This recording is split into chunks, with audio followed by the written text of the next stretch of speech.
Greetings, sentient beings. This broadcast is not intended for children. There will be strong language and adult themes.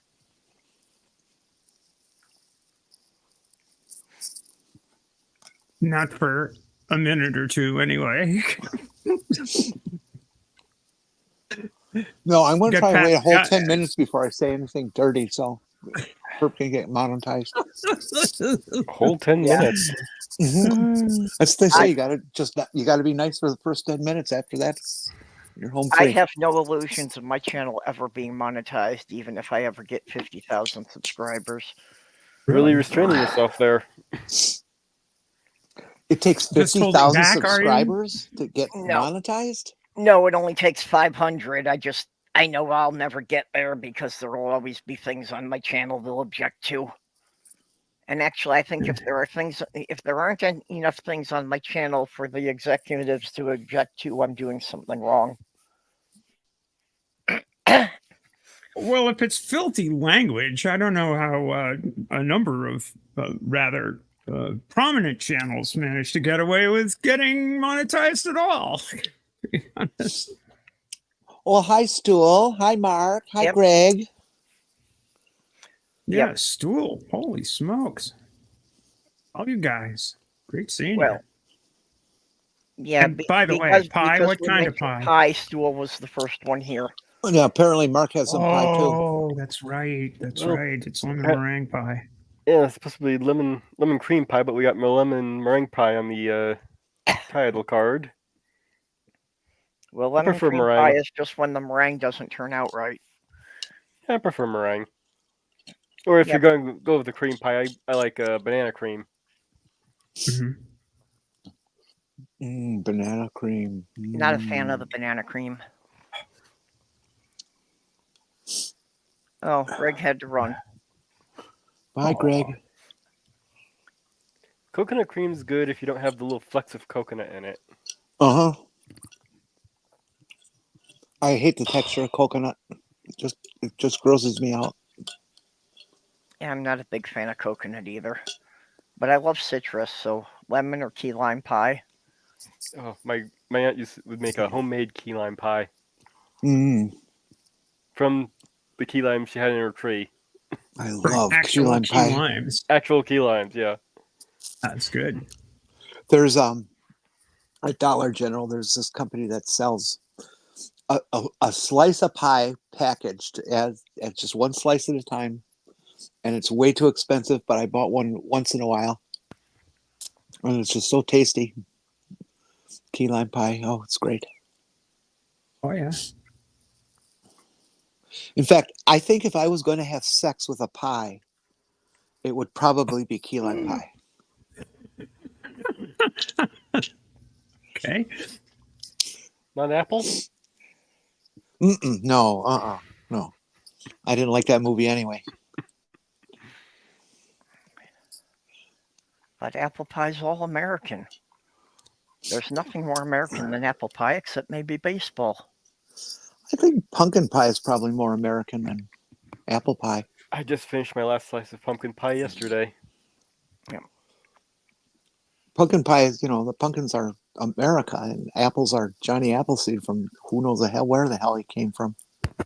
Yeah, well, the nurse at the clinic said I'm not contagious anymore, so last night I got to go out shopping, and I got an apple pie for Sloth Girl. Nice. You didn't get one for me? Oh, you bitch.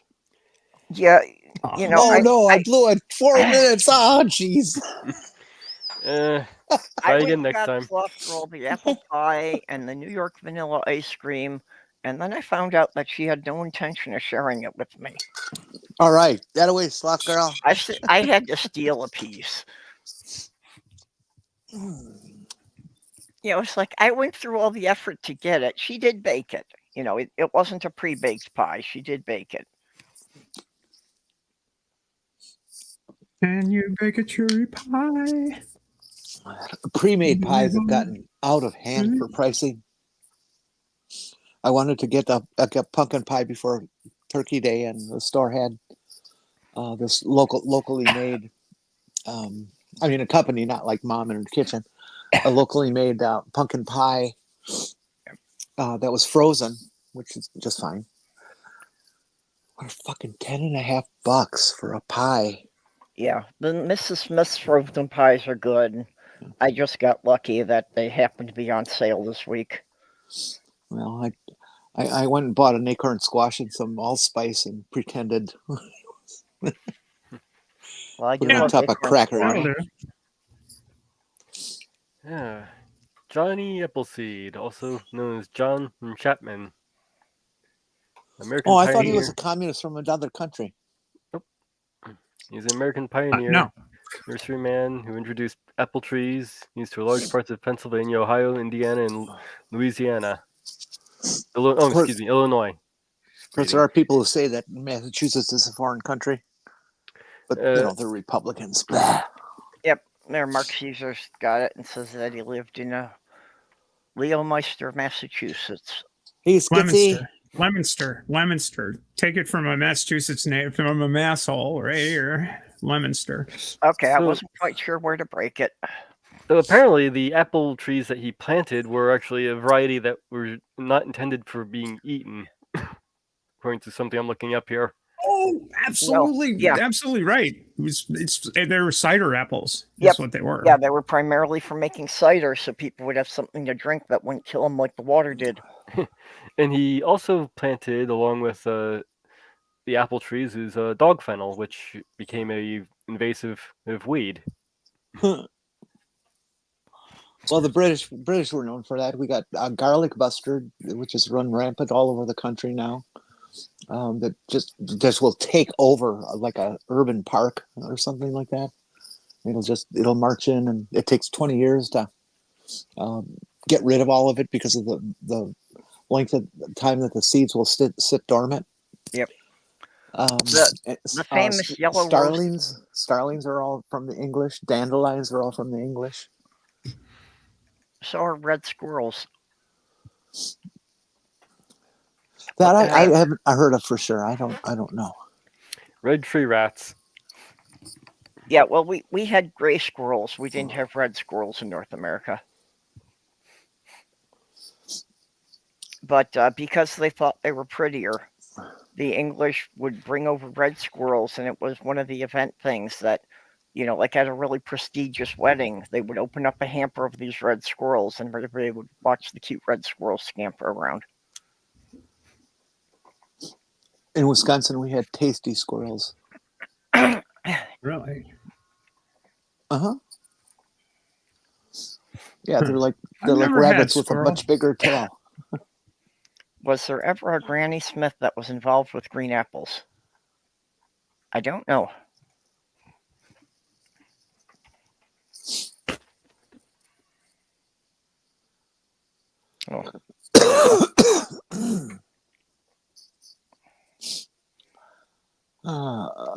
Yeah, the green apples actually are ones that are very commonly used for pies. Maria Granny Ann Smith Smith. apples are good pie apples. I would like to make a good apple crisp. I like apple crisp. Hey, Yeah. Demon. So yes, there really was a Granny Smith. Well, I'll be darned. Blow me down. It's damn cold here right now. God damn. It's not awful You're in cold. Massachusetts and it's November. Isn't it supposed to be? I'm in Maine and it's November, and it's apparently at Cape. You're looking live from Portland Headlight towards Portland, and it's 34 degrees there. Oh my gosh! You know what's on TV right now? No, No clue. what's on TV? Daleks Invasion Earth 2150. Nice. Oh. I'm going to have to go enjoy the show. Bye bye. Oh my gosh! There's a Exterminate! Dalek! Oh my god! Oh my god! It's right at the door. Don't open the door. Exterminate! I like how River Song was able to get Dalek to beg for her mercy. Wow, 33 degrees. Plunging. Yeah. going out yesterday, I realized it had been below freezing all week, so I figured I shouldn't go out without a coat. I grabbed my jean jacket. Warmer tomorrow. Yesterday, you need to wear a jean jacket. Well, after dark yesterday, I needed a jean jacket. It's almost 40 here today. Yeah, I haven't checked what it is here yet. Well, I'll check for you. Hold on. Huh?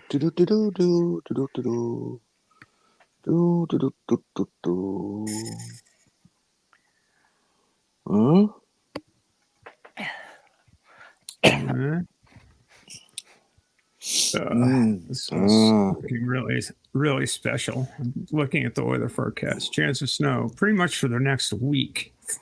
It is 44 at your place there, Perps. It's 44 at my place too. So things are melting out there. Good thing. I don't know. We haven't had enough for it to melt. There was only like 2 days that I actually couldn't see the grass, and then it was all gone again. I feel cheated. Since I moved back here, we have not had a proper Minnesota winter.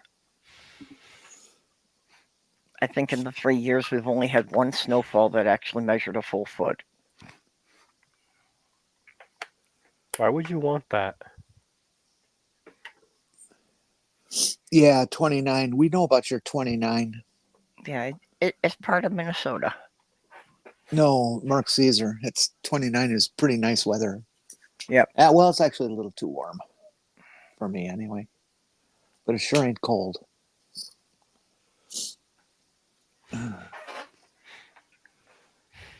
We were down into the teens the other night. Well, what's... We got a good, I'm not sure. solid 3 inches. I'm trying to do it in my head, and if I've got it right, 29 Celsius is somewhere in the mid-80s Fahrenheit. I think it's pretty much right around 90. But I don't know. I was coming up with 86, but without running it through a calculator, I'm, trying to do it in my head while I'm talking. I'm too distracted. I'm not sure. With Celsius, I know I'm a metric freak, but with Celsius, I never try to remember, what equals what. I'm not going to do some fraction based formula in my head. Okay, 29 Celsius is 84 degrees Fahrenheit, so I was pretty close. So I just decided I would memorize the temperatures I'm comfortable at. Yeah. So if it's 20 degrees, that's 68, and that's fine. It could go down another degree to 65, and that would be fine. And 74 is 7, or 24 is 75, and that's okay. And that's pretty much it. I don't want to live over 75 degrees.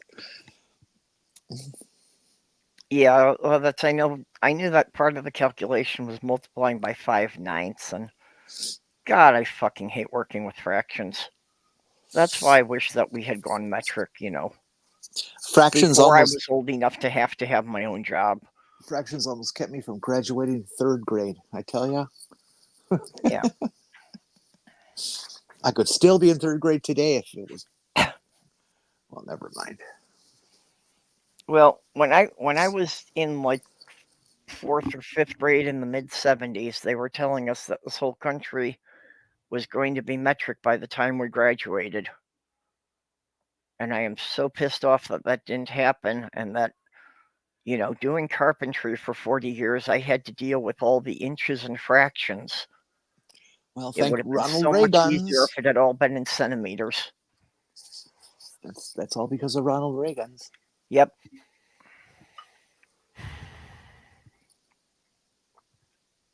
Yeah, I was really excited when they started posting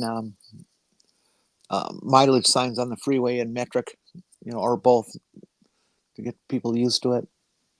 And now they've all disappeared. Yep.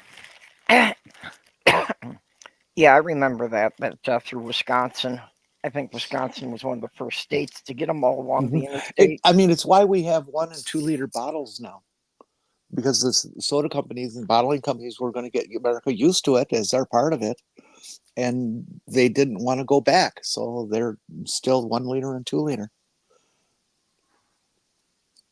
Yep, 1 liter and 2 liter, and we've got the 6-packs that are half a liter.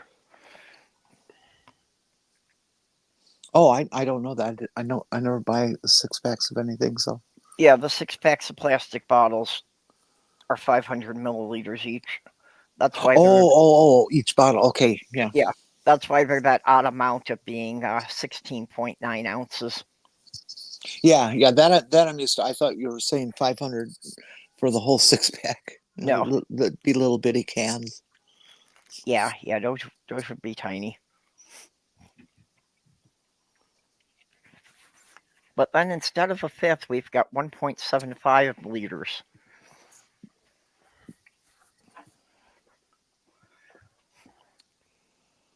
But a fifth for alcohol was a messed up measurement anyway, and that was apparently to get around some tax dodge.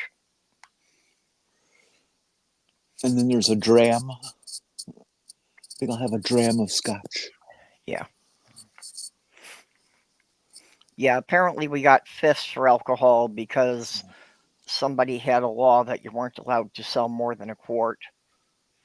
So they didn't want to take the chance of producing a quart and finding out that they were half an ounce over and getting busted.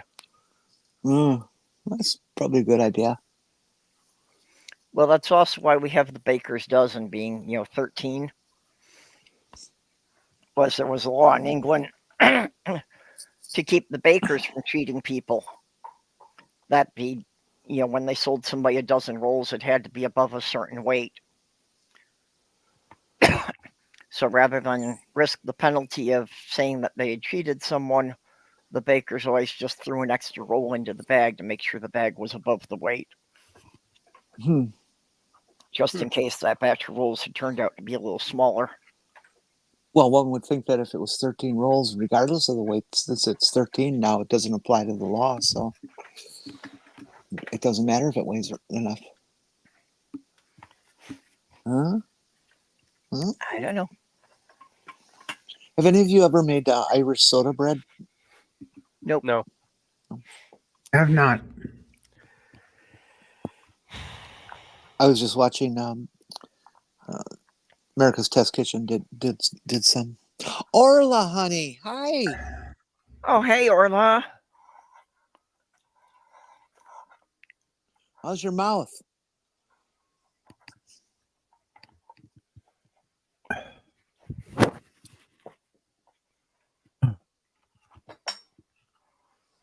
We were talking about dental appointments and stuff this morning, so that's why I asked her that. Yeah. Sore. Oh, I bet, honey. Oh dear. Oh dear. If I was there, I'd sit down with you and rub your mouth on whatever you want. I'm sorry. Hey. Whatever suits, really. How am I doing? I'm doing okay. It's just, another day, another dollar. Another day, another dollar flying away. I was talking to Orla about my need to go in and see the dentist and start either getting fitted for dentures or what do they call those, implants? Mm-hmm. And I'm just not looking forward to it at all. Medicare won't pay for implants. That's why I've been without teeth. Well, implant costs have really come down. I understand that there's places that are doing them at $500 a tooth, where it used to be like $2,500 a tooth. So that's a good thing. Well, I got the estimate when I moved here, but what they needed to do was to implant 4 posts because my dentures don't have anything to anchor to.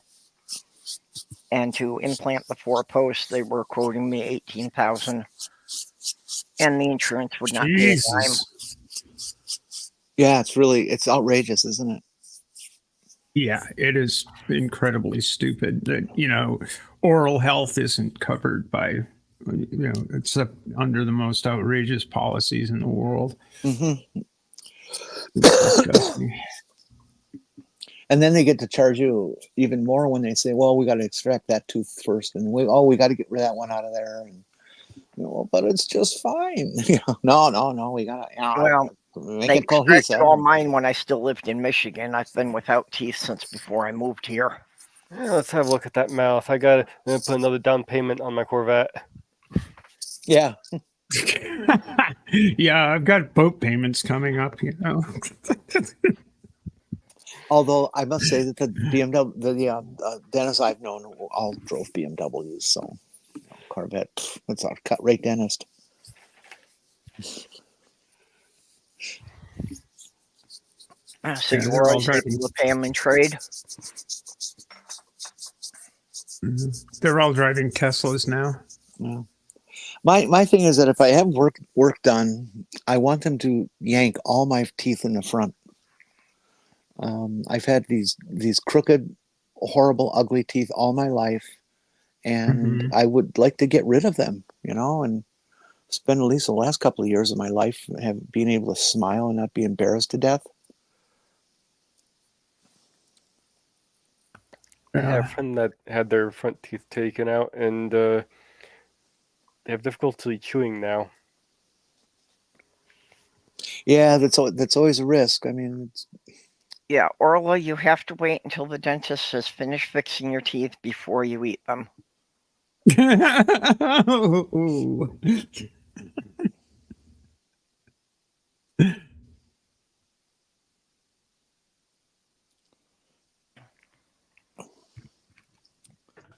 I'd suck a teeth. Oh, jeez. Well, I'd do that anyway, but if they'd fix my teeth for it too, that would be a bonus. He is for dentist. Can I gum you? Well, that's the other thought. If I had my front teeth pulled, I could probably charge more. Oh, really? Can I now? I haven't tried that. Of course, I've never charged for it, but well, you're near Minneapolis. There's so many options people have. You have to keep your price low.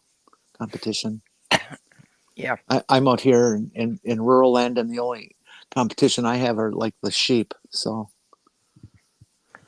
Well, Yes, Mark. Those baby cows are really good at sucking, so. Yes, Mark, I did know that.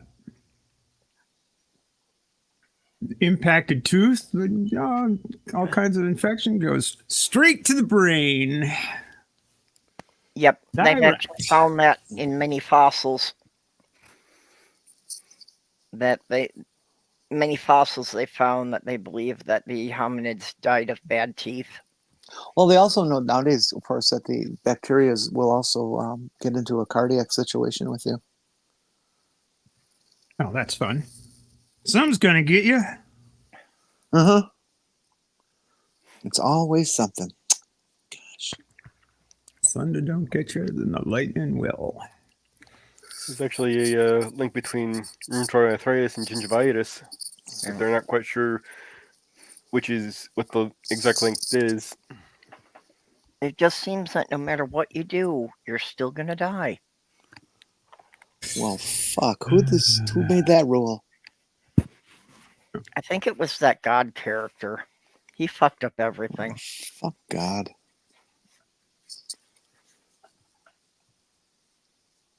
All because of that stinking apple.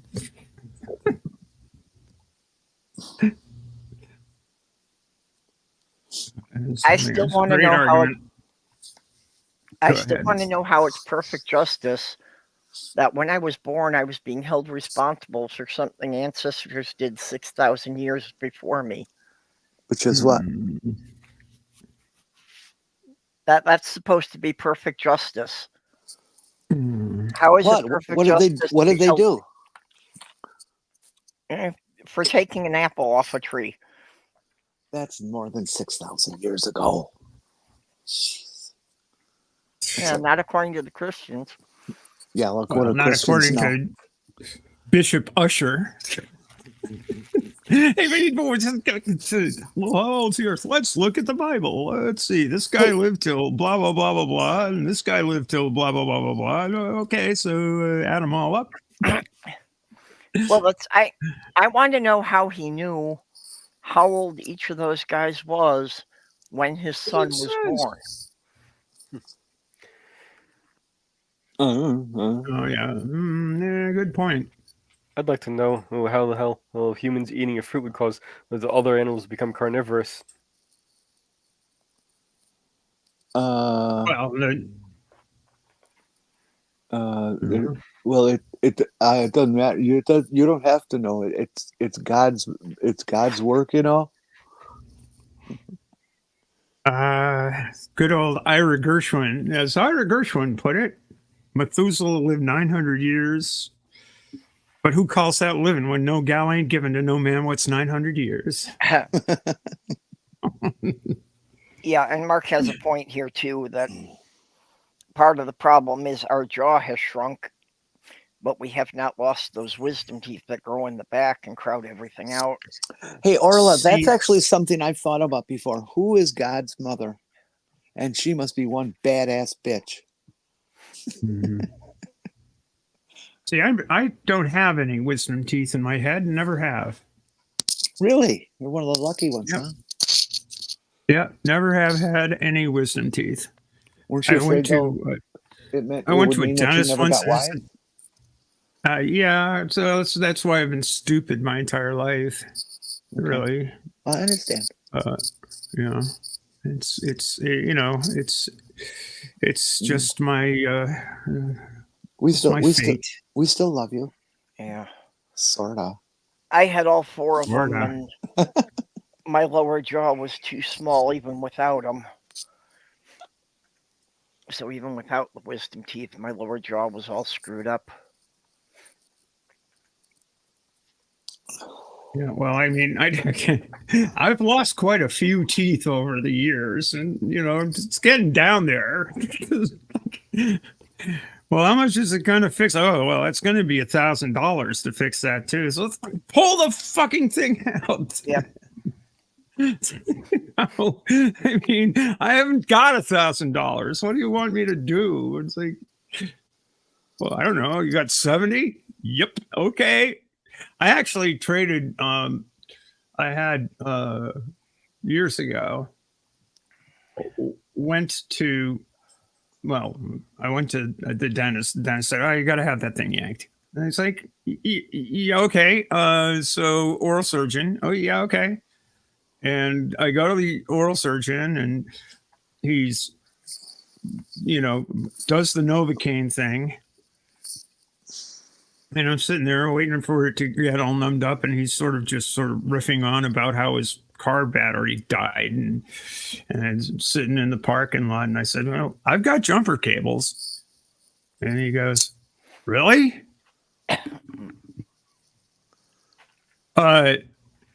You want to give me a jump?" I said, "Sure. Why don't we do it now while the thing's numbing up?" He says, "Yeah, good idea." So we go out and get his car started, and he yanks the tooth and sends me packing and says, "Professional courtesy." And it's all right, man. This is cool. That is pretty nice. Jump the oral surgeon's car and have a tooth yanked for free. Really well, great. use that as a tip. I'll go flatten the dentist's battery before I go there. Yeah, there you go. So that's it. Yeah, that's exactly it. Just short out the battery. Ground out the battery. Thanks for the idea. No problem. That's it. So we only have to unalive the dentist's batteries, and everything will be fine.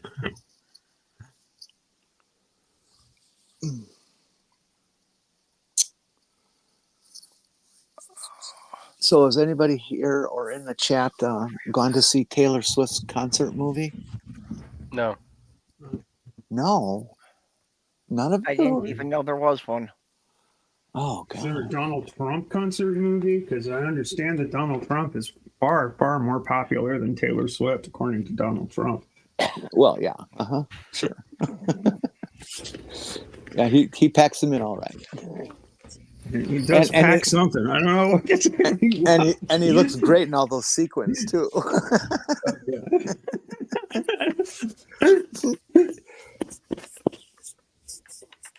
Oh, Mark, you're kidding. Holy fuck. All of them at once? When I go into the dentist, even if it's for something as serious as a cleaning, I have to get Novocaine. And then I have to go on nitrous oxide at the same time. And then I can tolerate dental work. Yeah, but it's like Mark said about straight roots. One of mine, they were yanking and yanking on it for like half an hour, and they couldn't get it out. And they finally took an x-ray to find out that one of the roots had grown into a J-hook. So they had to take a Dremel tool and they had to cut the bone out of the side of my jaw and pull it out sideways. Ouch. That's what you get. You know, you people misbehave and you get what you get. That's all I can say. Yeah, I'm pretty much with Mark. I can't think of anything that'll get me into a theater again. I'll just wait till it comes out on one of the streaming services. I want to see it in the theater because of the big screen. I might go for the Ghostbusters movie, but that's only because that happens to be my favorite franchise. The thing I'm afraid about going to the Taylor Swift movies is that you just know there's going to be some guy in a trench coat in the back, doing his thing during the movie. Yeah.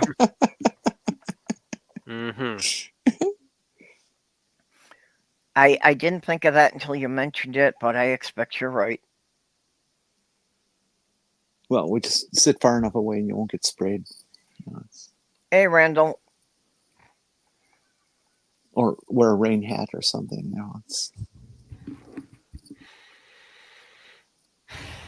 Stephanie probably has some of those we could borrow. Those funky rain hats that those fishermen, ocean fishermen wear. Yep. Yeah, no, I did not curse God for my teeth because they basically started falling apart while I was pagan, and I didn't know which god to blame for it.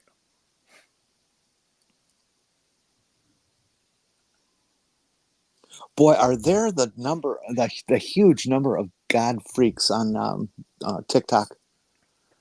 They just come and harass you for your predispositions here mercilessly. It's like I am a Christian, so therefore I am as good, if not better, than God, and you will be and do exactly as I say because I'm Christian. And it's like, dude, shut the fuck up, Seriously. So I always write back to them when they start getting smart. I write, God is perfect. Period. God is inerrant. Period. They like that part. God made me in I never say his, its own image. Period. Therefore, God is trans. And I send it out. Some of them get really upset at that. I don't understand why. Well, Eve was trans. She could have only had male DNA. Mm-hmm.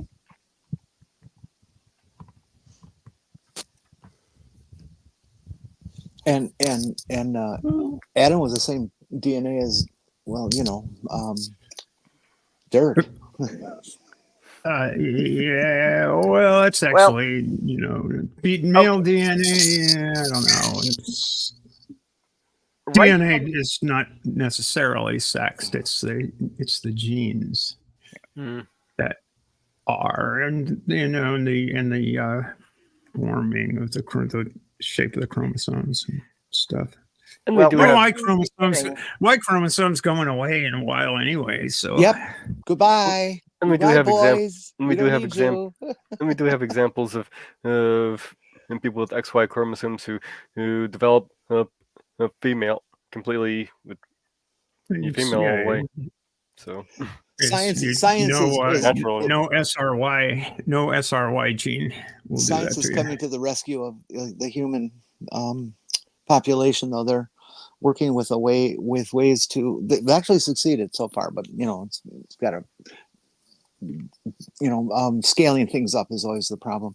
Anyways, they have learned to take a human stem cell. Actually, they take any cell they want and they make it into a stem cell. And then they take a human ova and they can fertilize it with the stem cell. We don't need any men anymore. Sorry, Mark. You're done.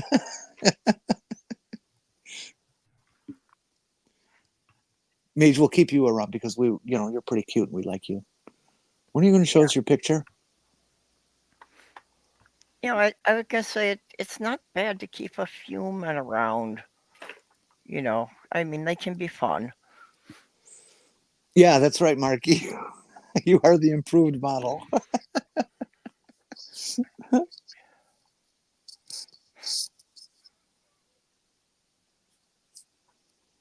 It's also amazing how many people have no clue at all that intersex exists. That you try to explain it to them and they say, "You're full of shit. You're lying." No, go look it up. No, I'm not going to waste my time doing that. You're just lying. You're making things up. Oh man, didn't you take? Well, you did take biology, but you stopped at 3rd grade, didn't you? Oh heavens!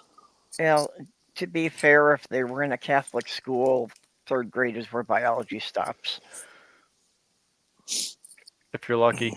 Okay, Randall, I don't know something in orange. I know something in red.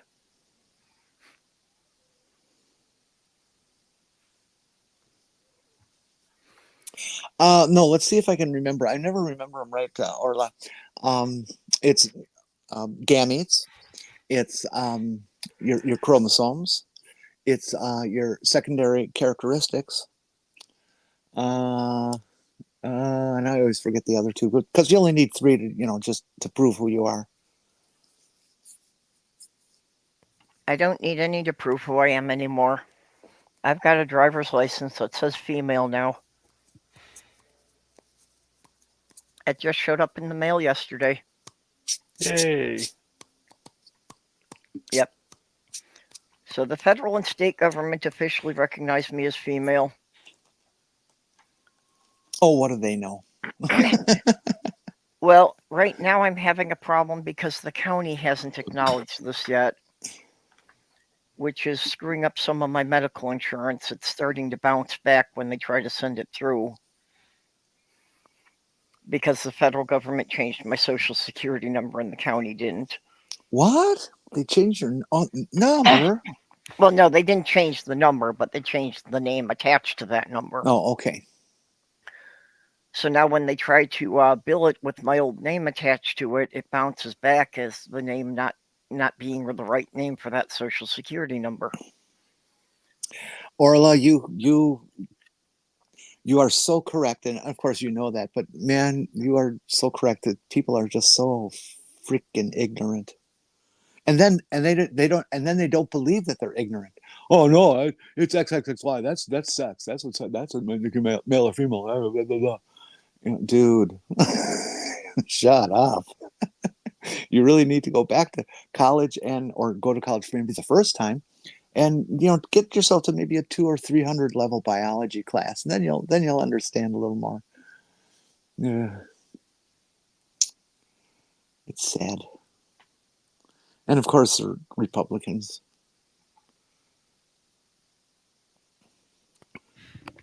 Yeah, even in animals, the sex and gender are not binary. Well, No, yeah. there's not.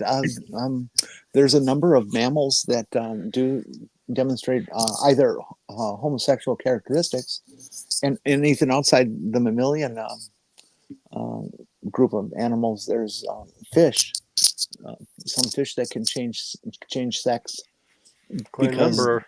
because You know- because they need to keep the tribe going. Oh, the whole spectrum from insects to primates, it's seen over and over. Hmm. And it drives. there are no true hermaphrodites in humans, although they use that term. Now it's considered to be a slur.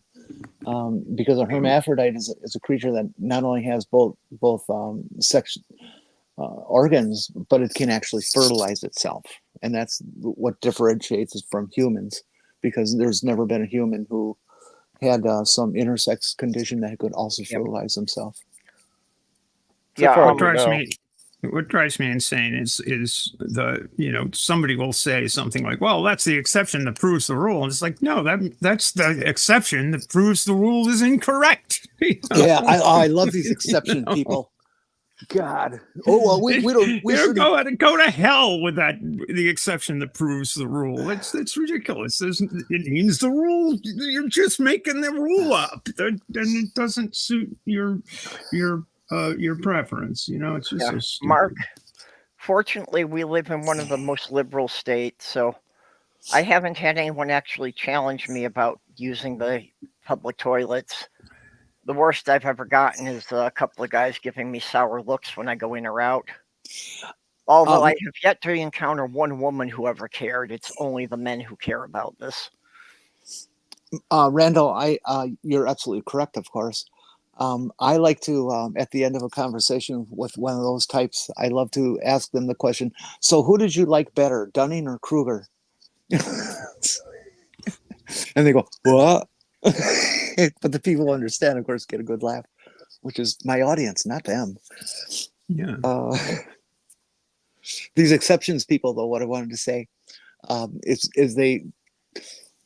one of the discussions that goes on in the trans community is what kind of bathrooms there should be. Should there be male and female or man and woman bathrooms? Or should there be a family bathroom, or should there be general neutral bathrooms? All this kind of stuff. And then these people will come and say, well, we shouldn't make any changes. We should just make those people, stay at home and use their home bathroom, and then they can't use anything in public. We just can't be spending money for exceptions. You're only 2% of the population. Fuck you. And I said, well, do we care about, let's see, people with multiple sclerosis? Well, of course, they're sick. They have problems. That would be 0.01% of the world population, Buster. How about muscular dystrophy? Oh, that's only 0.4% of the population. And Right. People are just so freaking ignorant. Yeah. Yes, Orla. Actually, I think those are fascinating. I've actually seen pictures of birds. I remember a cardinal like that. That one side was the bright red and the other side was just the dull brown of the female. There was a recent mosaicism. There was go ahead. That's called mosaicism. Where some of your cells are XY and some of your cells are XX. We actually know Pretty somebody weird. in our community here that is that way, but I won't mention it. That's theirs to mention. They recently captured a lobster. You know how lobsters come out blue sometimes? Well, they got this lobster that came out blue on one side, and the other side is the brownish color that you're usually used to. That happens with some birds as well. Mm-hmm. And butterflies. I've seen pictures of butterflies. Happened with David Bowie.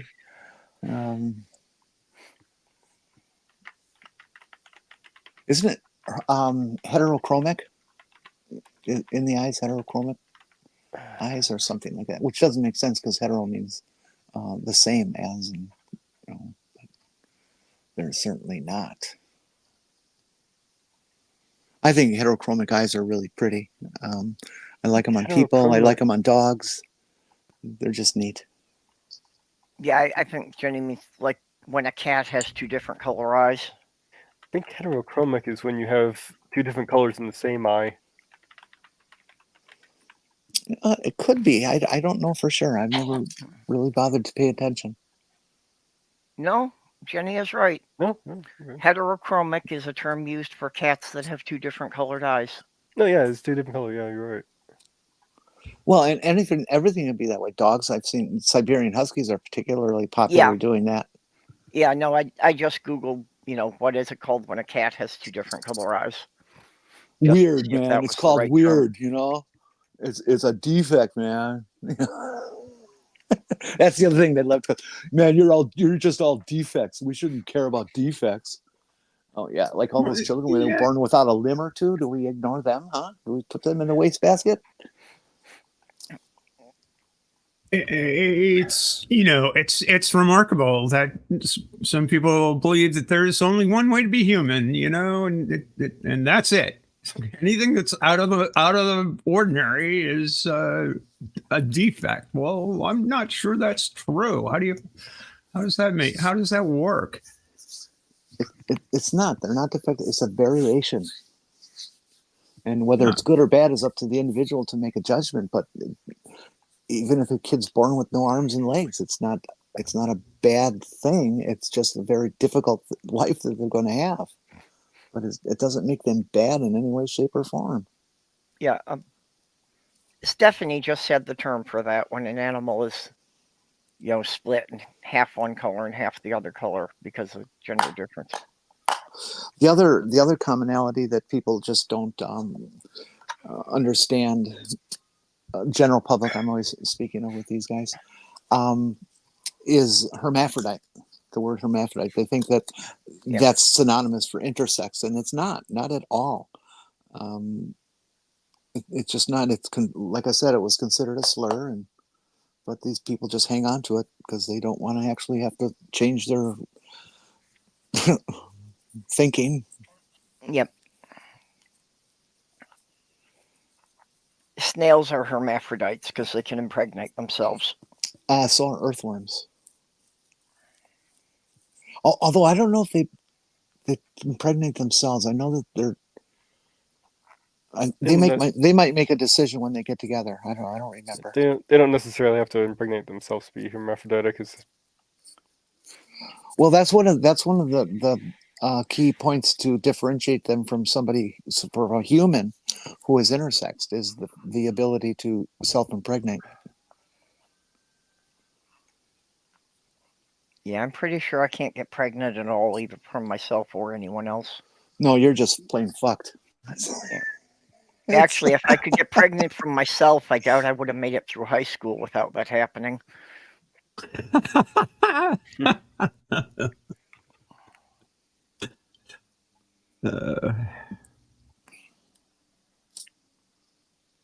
pretty sure that's true for most people.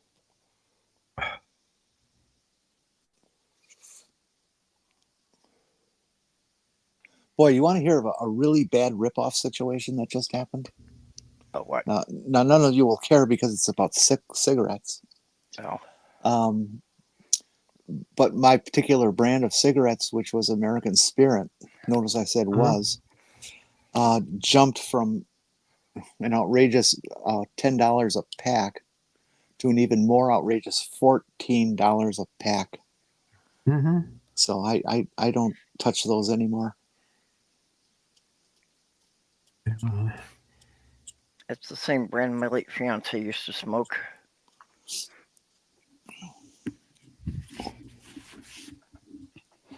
Oh, okay, Randall. That's actually kind of cool. Oh, I wonder if we could do that as people.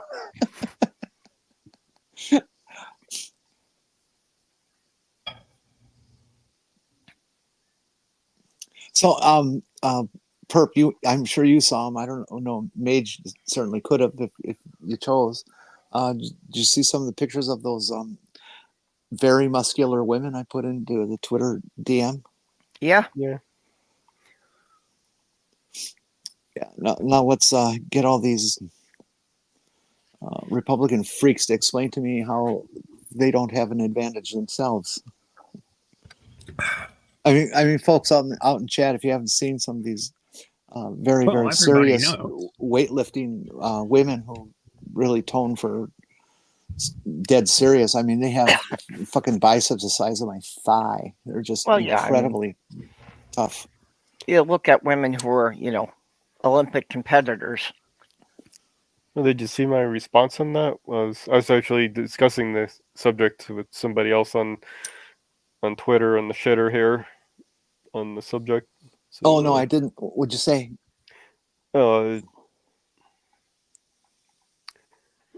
Basically, I showed them the report from the CCES, and they rejected it because they refused to. Apparently, the CCES refused to give names to the author. Repeatedly. They so what I was thinking was well, how does, let's say that the study saying there is an advantage over how many years, as some of these studies have said, for trans women. And okay, well, how does that apply in real life, in the real world, that application where trans women have participated in women's sport, where have they come out on? I'd like to see the numbers on that. Uh-huh. Well, in the Olympics, I can. Oh yeah, Stephanie. No, Yeah, I figured I can tell you off the top of my head, actually. Yeah, In the IOC first under the regime in which trans women could participate at the Olympic level, based on measured testosterone since 2003, which was 2004 was the first quad where they could participate. There has been no medals won by a trans woman, and no trans woman until the Tokyo Quad ever made a national team. No medically transitioned competing in women's sport, let's put it that way, trans person, because there was a non-binary woman who was on the Canadian gold medal winning team, soccer team. But only one has ever made an Olympic squad, and that was Lauren Hubbard. And she didn't even qualify for the medals because she missed a qualifying lift. She's a weightlifter, and she didn't lift the qualifying amount to compete. So she was DNC, did not compete. Mm-hmm. So that's in the Olympics, and in high school sports, the poster child for high school sports before the girls in Connecticut, runners in Connecticut, was Mac Biggs, who is a trans guy that Texas would not allow to wrestle against other guys because of their stupid law. So Mac wrestled against the girls and won the state championship. Yeah, because he had this male body after being on teeth for such a long time. And yeah, he just kicked ass. And he kicked ass. And you'd see pictures of Mac after winning a match, and his opponent's looking like really discouraged, and Mac's going, yay me, and is this fair? No, it's not actually, but you made it happen. You made the rules so that it wouldn't be fair. And let me finish on the politics of that. That event, that person, is what stimulated Texas to go after creating the laws. Before that, it was just an administrative rule and stuff, the Athletics Association. And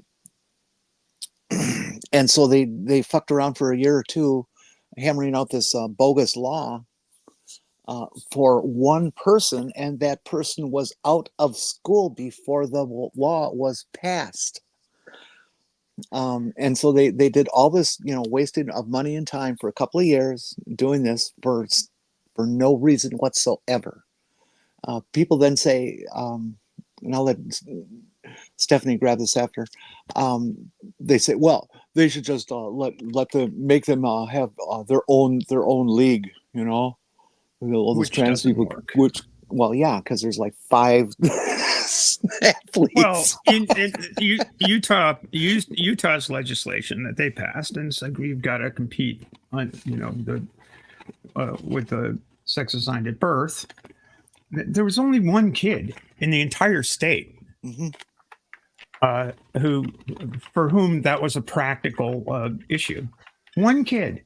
So you have the state legislature making a law for one kid. And it's like, oh my God. It's like, oh, we've got our panties in a twist about all of this stuff. It's like, why? It just isn't a thing. It's not a thing at all. Well, see, we have Patricio Manuel, he's a trans man who's a professional boxer, and since he started boxing in the men's divisions, he's won 3-0 on a winning streak. So does that mean we have to worry? Does that mean we have to worry about trans men dominating men's sports? Well, nobody cares about that. Because our culture it's a huge pack of misogyny going on with it's even different than that, Stephanie. It's more the thing that qualifies in this society and so many different things, the big brave white savior complex that men seem to think that women always need them to save them. And that, you know, life can't go on unless a man takes care of something and is in charge and all this kind of stuff. And so they feel that it's their place to make all these laws. It's just like all these freaking politicians, you know, are 80 years old, sitting there and telling trans people why you don't exist and things. It's like, dude, you don't even know what a fucking gamete is. So, you know, don't tell me anything. You have no knowledge. But well, that's why they're saving the world. Some of the Republicans have openly said that they want to take back the woman's right to vote. Because, you know, women just aren't smart enough to figure these things out. Yep. Oh, God. I think it was on Nitty's channel. Some loon decided to start arguing. Well, you know, there haven't been any. Look, we all know that men are better leaders. I mean, there haven't been any world leaders who are women. I go, well, I don't know, Margaret Thatcher.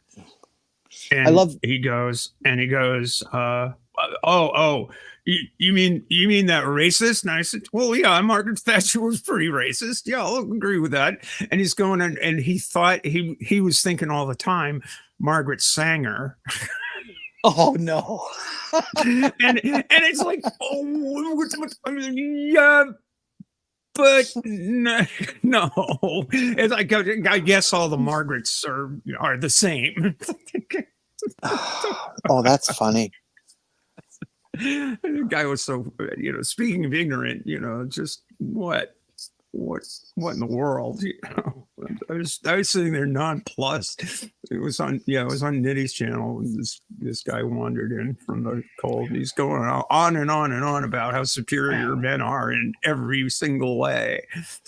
My favorite claim is that a woman shouldn't be president because women are just too emotional, especially once a month. Yeah. And it's like, wait a minute, you guys, you do understand that rage is an emotion, don't you? And isn't that like kind of what men specialize in? To do. Oh yeah. Yeah, we're gonna go have a war because these men are raging, which is what really goes on. These guys stand up there with their penises and wave them at each other and, you know, and create a fucking war over it. I leave my private parts. Has more to do with money. Well, that absolutely has something to do with it too. But before the military industrial complex was huge, it was all about penis size and men having to be the hero and the one in charge. And, you know, so can't you just accept that we all exist and we can all share and, you know, be like mature humans, not the children on the playground? Pretty sure that has more to do with tribalism. Shut up, Mage.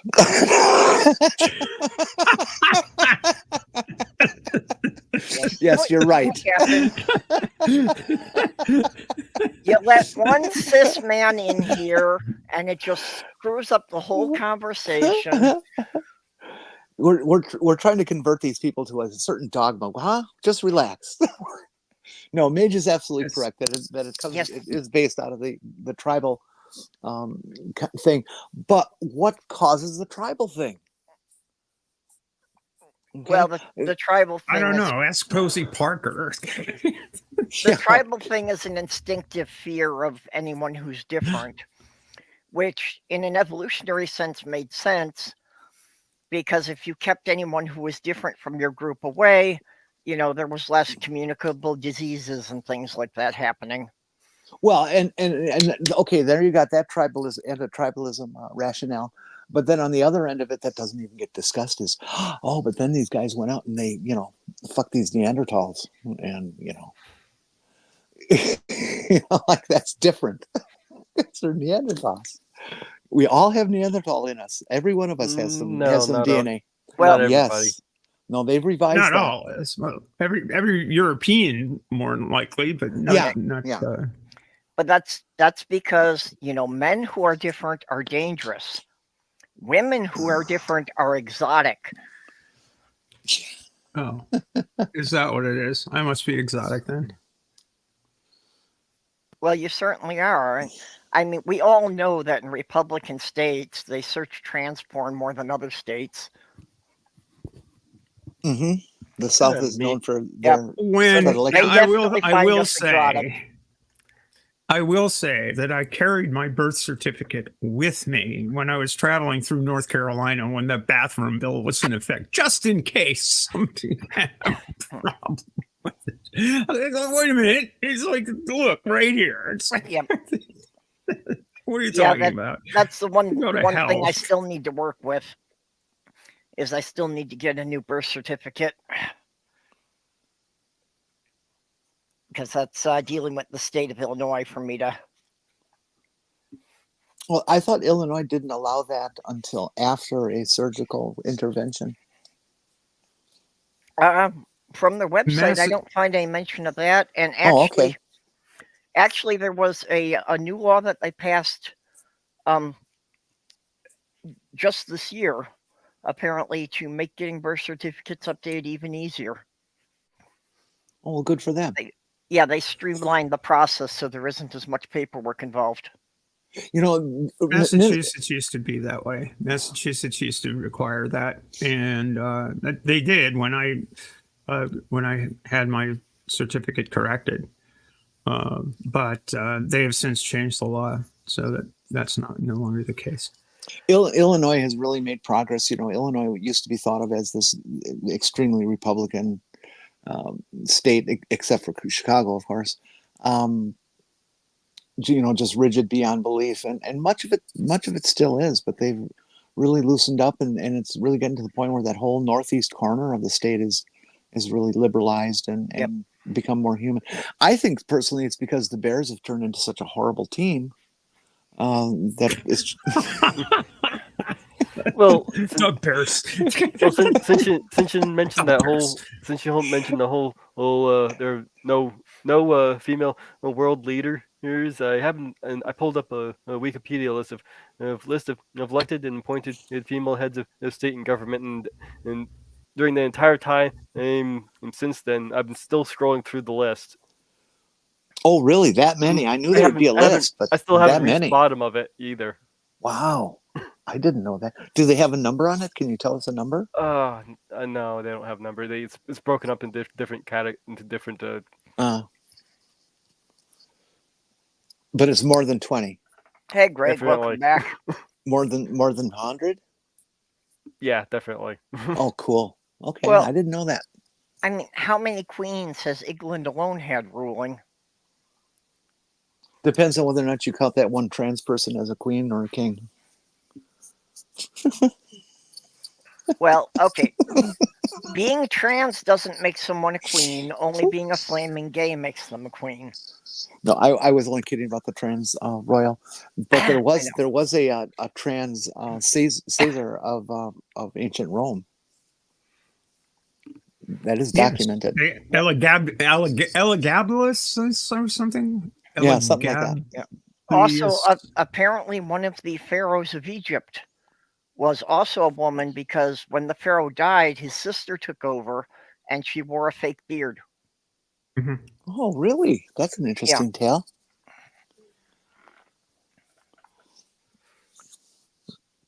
I'm not going to say that. I'm sorry. I better not. No. Don't say that. Don't say that. Don't say it. Don't say it. Don't say it. Don't say it. The more involved with TikTok, the more I become, the more difficult it is to talk about these things. TikTok does not allow certain words. TikTok does not allow the word white. You have to say YT. Does not allow the word dead. You have to say unalive. They do not allow suicide. They have to self-unalive. They do not allow gun. You have to say pew pew. Yeah, screw or that. firearm. Okay. Yeah, everybody says it. Everybody goes pew pew. Yeah. And I keep there's telling a bunch of people others. I keep telling people to stop throwing church benches at me. You're not allowed to say fuck, but it's okay if you write it backwards. Yeah. Tough. Yeah, until the computers get smart enough to start recognizing context instead of just keywords. Well, that's what everybody's what waiting the for with cost? AI, hoping to get smart enough to recognize context. Oh, did you hear we're pushing for AI operated weapons? Yeah, that's Oh yeah, bad. yeah, that's really bad. Bad idea. That would be the fatal mistake, I think. Yay, Well, USA! We're pushing for that. actually, a couple of years ago, the New York Police Department proudly unveiled their robotic dog.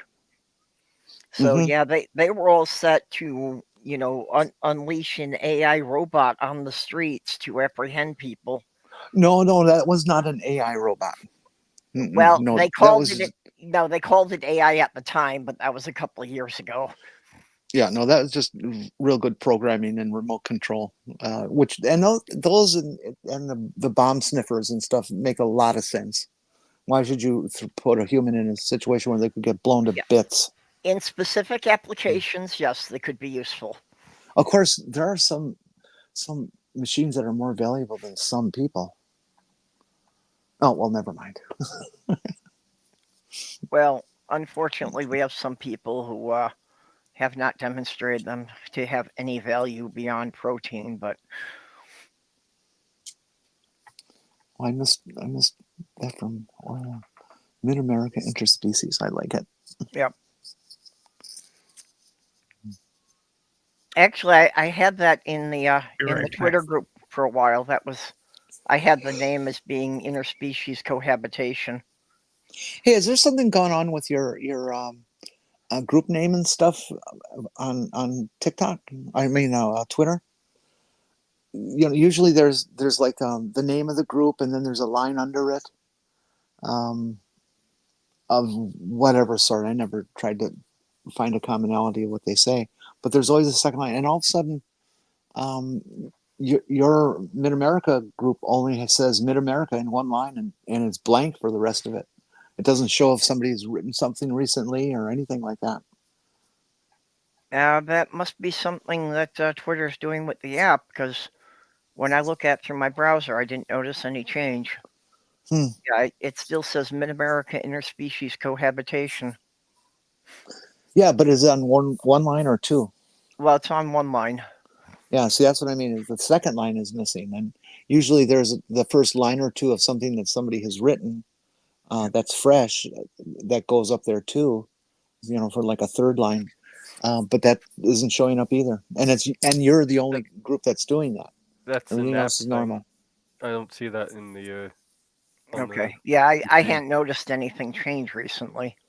Yeah, but why would it be just perps? Everything else is normal.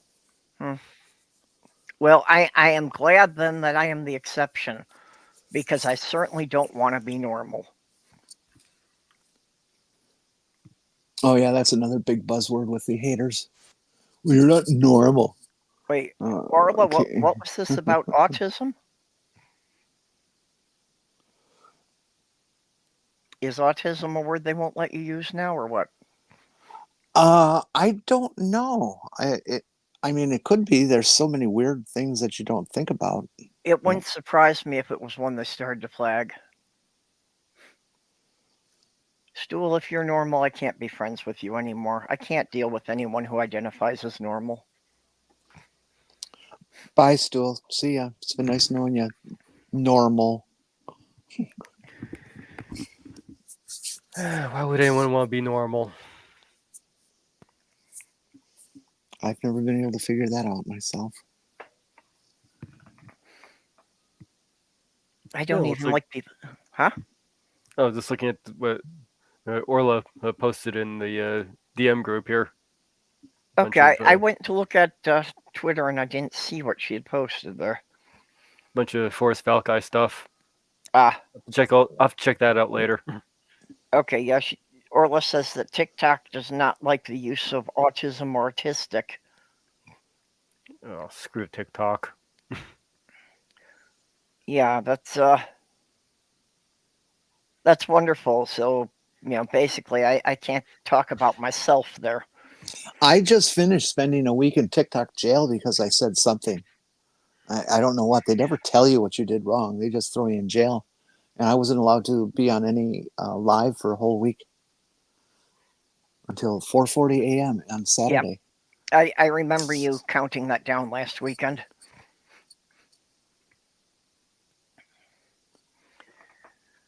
I never created an account on TikTok. I didn't want to deal with it. And it seemed to me that TikTok was just YouTube for people who didn't have an attention span of more than 2 minutes. I can't send the whole vertical video thing. You can say that if you want, but then you could also take the time to stop in some of the lives and listen to the level of conversation that's going on. Some of it is more intellectual than you got in college. Well, that's true. That was before TikTok had live streams. I'm not even quite sure when they added those. Neither am I. People keep trying to get me to be on Twitch, and it's like, even as an audience member, I don't like Twitch. It's just unnecessarily confusing. I did wind up creating an account on Kick. What's that? It's just another streaming platform. Never heard of it. I hadn't either, but MC Wrecker had been doing his guitar practice and decided he wasn't streaming it to YouTube anymore, so I had to get a Kick account for that. Because he does his guitar practice late at night, and that's just kind of mellow and soothing for me winding down so I can try to go to sleep. He's one of God, why do I have such trouble with names? One of Claire Bear's main moderators. He's on a lot of Claire Bear's shows. Looking it up, it looks like Kick does a lot of gamer streams. Yeah, I see from the stuff it recommends for me that seems to be mostly gaming. Yeah, Twitch is real popular for that too. Yeah. In fact, I think that was Twitch's whole reason for existing was for gaming coverage. Well, both Twitch and Discord originally started out with just being for gamers. Mm-hmm. Well, those spoiled brats, they don't need something just for themselves. Yeah, Reg, I find I don't think Kick is really a copy of Twitter. It's maybe something like halfway Twitch. between Twitch or Twitch rather. I think it's more something that's kind of halfway between YouTube and Twitch.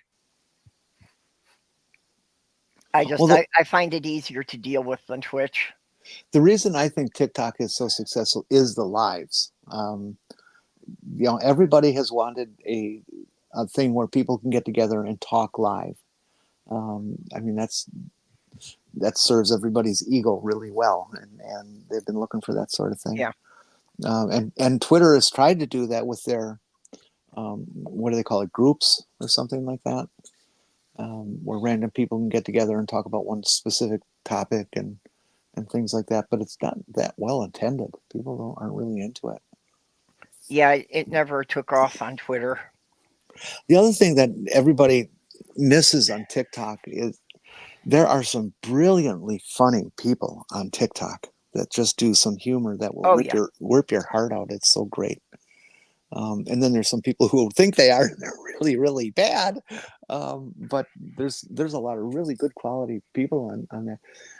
Everybody says, "Oh, it's all kids. It's all kids." Yes, there are some kids on it, but it's by far an adult program. In fact, in the lives, we're not even allowed to let anybody on, even if they're a month under 18. You have to be 18 or more. Mm-hmm.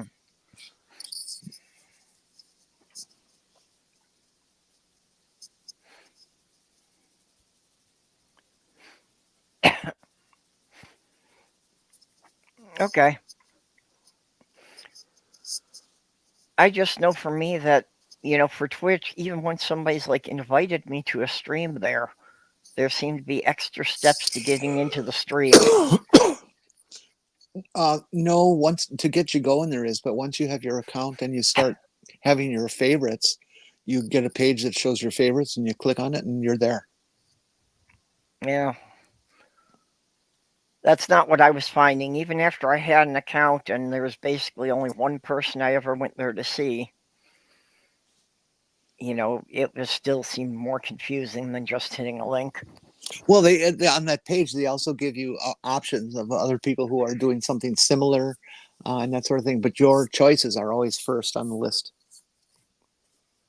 And so if you're not getting that, you're doing something wrong, honey bunny. Again, it may be a difference between the app and doing it through the Chrome browser. Maybe it's a different format on the browser.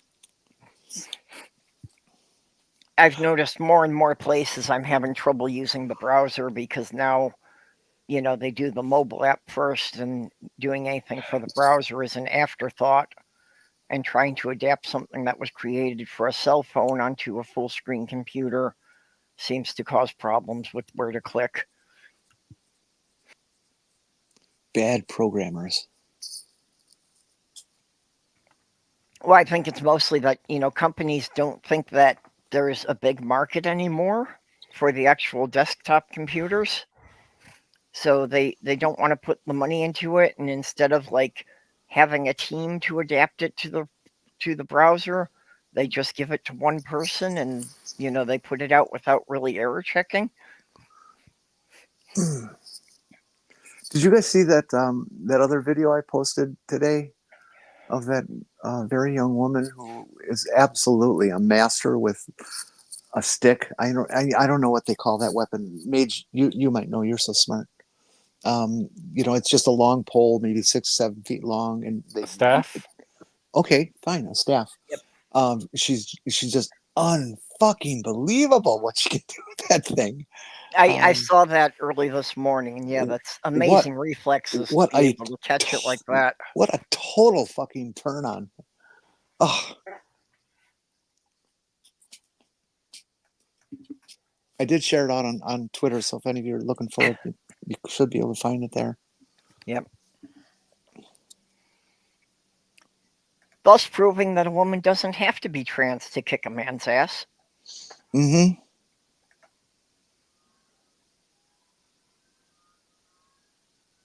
Yeah, when I first saw it starting up there, like, well, she's going to be one of these stick people, and just kind of do it, and that's fine. But man, you see people who twirl a baton. She can take this 6-7 foot staff and twirl it 10 times faster than you've ever seen anybody do with a what do you call those things? I just said it. The staff. No. the little thing in The parades. baton. Yeah, the baton. Yep. It's holy, don't get in the way Yeah. of that thing. You're gonna get hurt. Yeah. This woman should definitely be cast for like when they do a live action of one of the animes. Yes. she was, That's the only place that I've seen anybody move like that is in some kind of animated superhero thing. Yeah. so she was basically flourishing with it. I don't know. I mean, I know what flourish means, but not in this application. That means when you're like spinning it around and doing all fancy stuff. Oh, okay. Yeah. Yeah. Just profoundly good. Just and Yeah, well, and she- really a serious turn. You got to go see it. I put it on the DMs. You got to check it out. It's In wild. the DMs. Yeah, she Yeah, I don't definitely remember had which that one. thing that you could see her being surrounded by a half dozen henchmen and knocking them all off their feet. Yeah. You can repost it because I'm not seeing it. Oh, okay. I might have put it on one that you don't have access to. I'll go clone that out of there and put it on Purple's. All right. Okay, Captive Desk has said that tonight's Grassman show has been postponed to next week. Are the grassmen on strike? They're like in AFTA or something? Like can't we smoke anymore? Well, that's what I was wondering is, do the Grassmen want more weeds or less weeds? I don't know. It's a hard telling. You'd think more weed would be better. You're making my brain ache. They want the producer to pay more. That's hopefully the negotiations will turn out okay. Well, they need fertilizer, so are they complaining that they're not getting enough shit? Oh shit! Fertilizer. Sorry, I was slow on that one. What is the Grassman show? It's Captive Desk and Look at the Trees. Yeah, the Grassman references that in Ohio, their version of Bigfoot is the Grassman. Oh, okay. Is it like a giant snake, or is it the same kind of No, it's still fake a monkey? humanoid creature. Yeah. Okay. The fake monkey. The fake monkey, but it's got to be at least 7 or 8 feet tall. It always has to be huge. I keep running into more and more people who seem to actually believe that Bigfoot is real. That they've bought all the bullshit off of C-rated television. Let's see. No, it's not The true. Grassman, Ohio Grassman, the Kenmore Grassman, or Orange Eyes, is a tall bipedal little hominid that stalks the woods of Ohio. Well, these are bipedal. Bipedal, That's yeah. right. Do not touch the monkey. Not in public anyway. Hey? Similar Hey, to Stool? Bigfoot. More aggressive than Sasquatch. I broke the rules, Mark, this week. I ate broccoli and spinach, and that's like a major no-no for being on warfarin. I had to be careful not to cut myself, or I would have bled to death. I was not aware that those were problems with warfarin, but Any cruciferous vegetable is. I was not on it for very long. Mm-hmm. I suppose can't have cabbage, broccoli, kale, Brussels sprouts, any of the good stuff. I'm not allowed to have. So basically none of the brassicas. Yep. Yeah, that's definitely true as well. Yeah, they're all derived from the same parent plant, 1,000 years back. Yeah. So I eat them anyways, and the doctor actually said it. Oh well, okay, go ahead, but we're going to have to, you're going to have to be consistent on how much you eat and when, so that we can get a measure and compensate with your warfarin correctly. Fish oil? How does fish oil come into this? I don't know. How am I going to lubricate without that?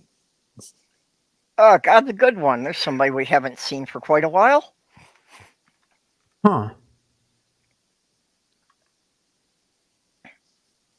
Hi, God. Bless you. Lovely to see you, God.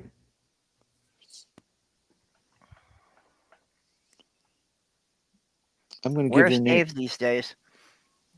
I'm going to give your name to my buddy Satan. Fish oil is an anticoagulant? I did not know that either, and it's been recommended to me to help with my joints. I do know that when it comes to blood clotting and anticoagulation and stuff like that, there's different types. I don't know well enough to really talk smart on it. But warfarin is one type of anticoagulant. There's some other big name pharmaceuticals that have their type of anticoagulant and that compete with warfarin. But they work differently than warfarin, and so they're another type. I don't know. So maybe fish oil is an anticoagulant, but is not as effective in that realm as warfarin. So it doesn't matter because nobody ever said don't eat fish. I do know it works well for joints. It was actually something that was recommended to me by a weightlifter who had, after doing a lot of weights, they'll have soreness, and they recommended doing a 3,000 milligrams of fish oil throughout the day. So it'd be like once after breakfast, after lunch, after dinner. So space it out. Okay. And that helps take care of all the inflammation they had from all the weightlifting. I tried it out for myself, and it actually did work. Well, people have mentioned that fish oil would help me with the arthritis, but no one ever seemed to know what dosage I should take. Though I wouldn't recommend doing it every day. That's a lot for every day. Does your pee and poop start to smell like fish? After the day, it can kind of get smelly. Yeah.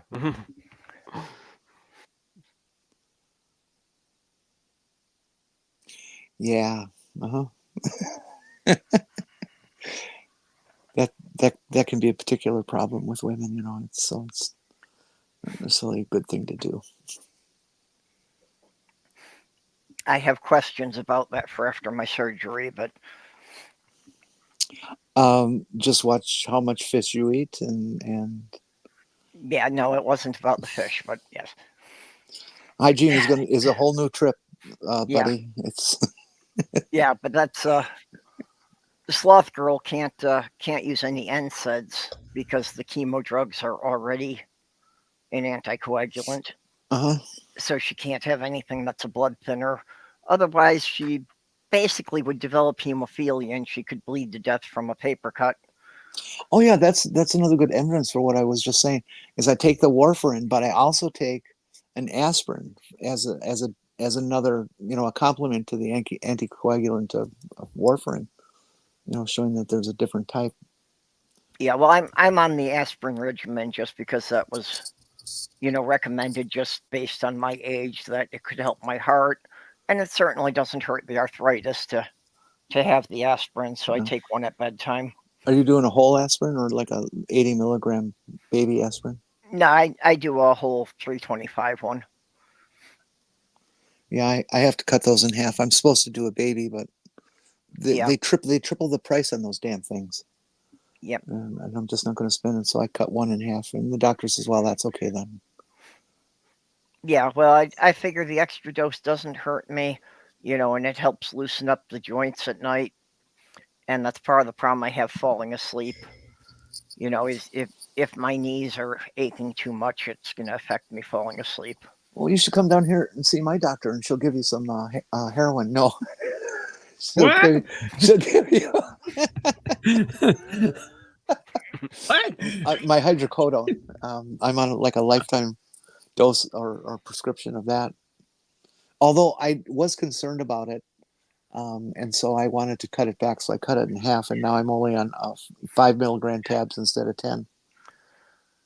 I would love to be able to just keep a few hydrocodone on hand just for the really bad days. I wouldn't have to take it every day, but it would be nice to have it. Well, next time we get together, I'll be sure to bring you some. I actually wouldn't do that because that's completely illegal, and I would never Yep. even say doing that in public or on TikTok. Good catch, Jenny. I was going to have to scold you about sharing your prescriptions. No, I would never do something like that. That can be dangerous. Yep, that could be dangerous and And illegal, and it's none of us illegal. would ever do Yeah. that. No, no, not even. I wouldn't even share some scotch with you.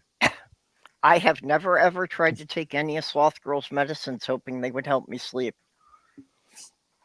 Yeah. Yeah, Randall, it certainly does, doesn't it?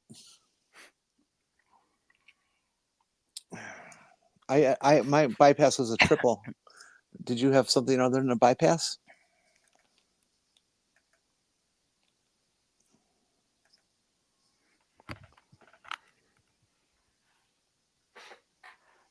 Yeah, it's going to be one of my problems. It's going to make surgery recovery difficult. As you know, they say about no NSAIDs after surgery. And I use the ibuprofen every day for the arthritis. Yeah, I take naproxen sodium for my arthritis. Yeah, that's also an NSAID. Yep. Yeah, it is. Same family. I think naproxen sodium is one of the most incredible pain relievers there is. Yeah, I was It's taking good. ibuprofen at first, but I kept developing a resistance to it. It stopped working after like a month or two. And it I had is that better to happen keep too. switching off. Yeah. And I had that happen too, and that's what ended me up in the hospital with a heart problem. Yeah, I tend to switch back and forth between the ibuprofen and the naproxen. Yeah, because when the arthritis first developed, they actually put me on a prescription dosage of it. Yeah, the main difference to me seems to be that just the naproxen just lasts a lot longer in your system. You don't have to take it as often. Yeah. For me, it's also the quality of the pain relief. It does things for me that nothing else does. It was just and I will still take it once in a while, even though I'm not supposed to because of the warfarin. But sometimes I just need it, and I'll take one, or three, or five. I do still take ibuprofen, but that's when I have like a headache, though.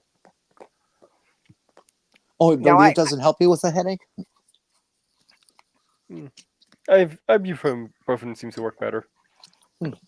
Now I find in general that acetaminophen helps more with my headaches, but ibuprofen helps more with the joint and muscle aches. My headaches are usually stemming from my neck, so like the base of my neck, so it's usually that's more the joint pain. Yeah. The best pain reliever I can possibly do is going to bed and sleeping, because you don't feel any pain when you're asleep. I've felt pain in my sleep before. Well, I have that serious problem of not staying asleep, though, so to me that doesn't last very long. I actually got 5.5 hours in a row the other day. I actually got a full night's sleep last night. Well, over the weekend, my body had decided to go into the healing mode. So Saturday and Sunday, I slept more in 2 days than I normally sleep in 2 weeks. But of course, once my body was rested, it goes right back into its old habits, and now I can't fall asleep again at any decent time. You had a double and a stent? Wow. That's no fun.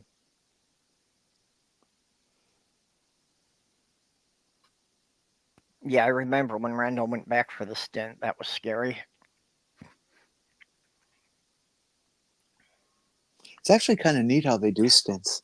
They can go in through your femoral artery, which, for those who don't know, that's like down your legs. There's a huge diameter femoral artery, and they can just shove it up there, up to the heart, and stuff the stent in there and withdraw it. And they do it all with X-ray or whatever, CT or whatever they use nowadays. And you're awake, and so you get to watch it if you want.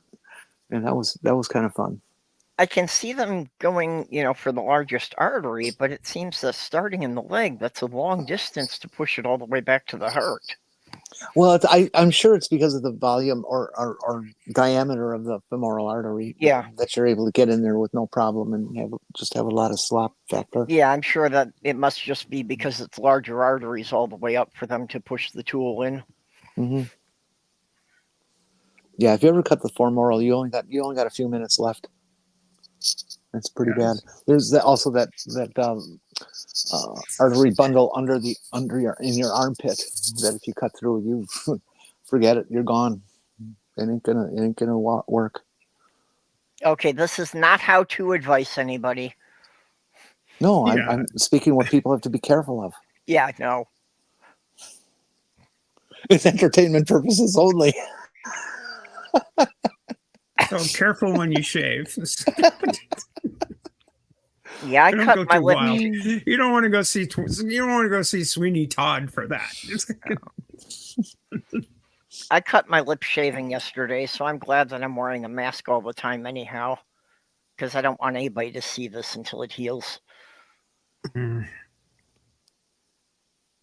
Yeah, that's one thing I liked about the whole COVID thing is everybody was more attractive with a mask on. You know, it's Well, not everybody. well, I was anyway. Well, yeah, everybody was so anxious to get back to normal. I never liked normal. I liked the COVID protocols. Everybody wearing a mask, people only going out 1 day a week, staying 6 feet away from me in the stores. Yeah, I wanted to stay with that. That should have been permanent. Well, I had to wear my sunglasses as well as a mask, so I ended up looking like a Cabal from Mortal Kombat. Yeah, well, me too. Yeah, I always had to wear the wraparound sunglasses in the daylight and the mask, so yeah, nobody could see anything. And I really tried to push that conspiracy, to get the MAGA freaks to believe that wearing a mask fucked up the facial recognition software that the deep state used to track us. That's the entry point for the stents too, Mark. Though I thought it was rather funny when I'd go into a liquor store or a person asking for my ID, and I'm standing there like, how would you even know? Because I got the sunglasses, I got the mask on. Yeah, Milograms are no fun, are they, Mark? I had to have one when I was in a car accident. It's this test where they judge the condition of your situation. I don't know what the fuck they're actually looking at by how well the nerve system is conducting signals, and to stimulate the signals, they put something up in your shoulder or upper arm or something like that, and then something down by your wrist, and they blast you with electricity that makes your arm twitch, and it's enough to be not comfortable at all. And they have to do it for like 10 fucking minutes, it seems. It's just really no fun. there's no way I could sit for 10 minutes without my arm twitching on its own. Well, maybe they could just, attach the readouts to you then. Yeah. I'll be right back. I have to wee-wee.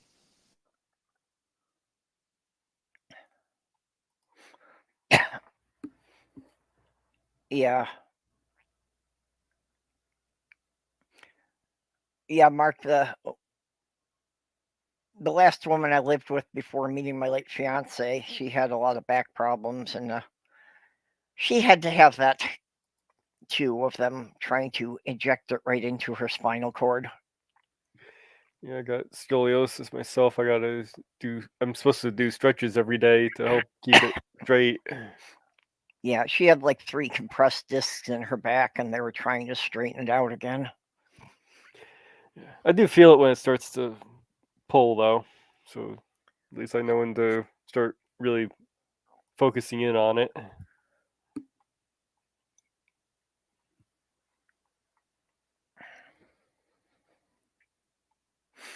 So, Mage, how's the puppy doing? Pretty good. I just posted some pictures on Twitter to Mark Hamill posted his puppy, so I figured I'd post mine under that. Kind of wondering how she does with this cold, seeing as she doesn't exactly have a thick coat. Yeah. So far, it doesn't seem to bother too much. But it Yeah, hasn't you just gotten. gotta see how she's reacting and see how long she can take being out there. Yeah, probably. I can't take it very long, so.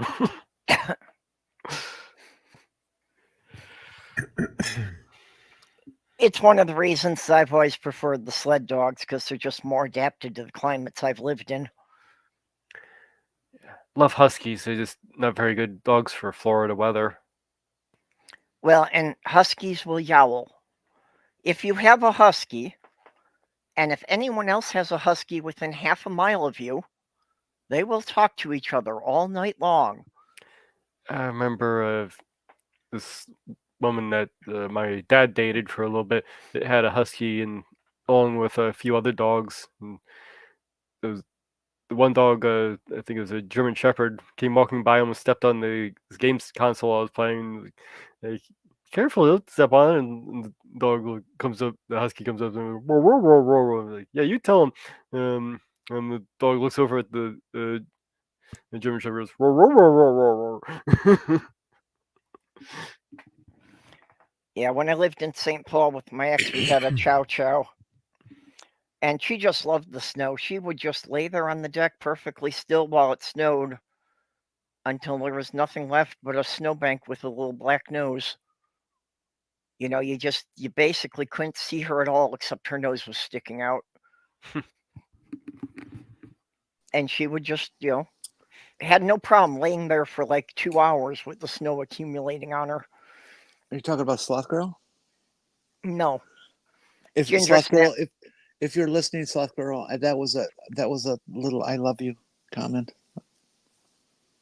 No, Sloth Girl does not take the cold so well, and that's anytime Sloth Girl starts to think about getting a dog again, I remind her that it doesn't matter if it's below 0, you gotta take them for a walk every day. And that usually ends any thought about having a dog. Well, you can always get a pad and set up some little area for him to go in. Yeah. Oh, Well, Mark, you had a spinal tap. Those are fun. oh yes, huskies will also reply to ambulances. And did you guys see the video I put up of the husky and the buttons? Okay, No, I I guess don't not. remember the one with the buttons. No. People on the chat, I'll catch you up on this here. We've all seen situations where science is taking things like there was Vicky the gorilla and some chimpanzees, and they're trying to do it with dolphins and stuff, and teach them what certain words mean within their reality, and a certain action to take to indicate that word, since they can't vocalize like we can. And they have found that the great apes are absolutely smart enough to create their own sentences and start creating their own language based on what they've learned and stuff like that. So it's kind of fascinating. Not too much success with dolphins yet, but there's also been some work done with dogs. And they set out these buttons on the ground, and each button says a different word.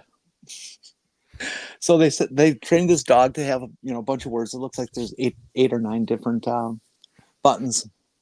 And in the latest video I've seen, the owner says, whatever its name is, Boopsy or whatever. What's your favorite word? And it goes directly to the white button, and it pushes it, and it says, "Bitch." and they got the thing trained now, so it will make sentences on its own apparently, and Yep. says, "Food now, bitch." Outside now, bitch. Well, and they sell those buttons on Amazon that they've got bases that lock together, and you can record whatever words you want into them. Oh! I saw this other product on Amazon. Everybody has to get. When you run out of fucks to give, Yep. it's a whole jar of fucks, and 5 ounce size, and there's 1 pound, and or 100, and then there's 200 size. They're fairly inexpensive, under $10, and they're all these little wooden cutouts that say "fuck." You give somebody a jar of fucks to give. Sloth Girl has a T-shirt with a butterfly going off the edge, and it says, "There it goes, my last flying fuck." Oh, interesting. Those dog button communication buttons are only about $40 on the Amazon For a a whole set group of them. Yeah, for 8-pack or 9-pack. 8-pack Oh, is $39.99. 9-pack is $44.99. well, that's cool. Okay, so they're about $5 a piece. Yeah. I was doing some pricing on the bottle of fucks. You can buy the prepared bottle for under $10. It looks like it is about 5 ounces, I think I read.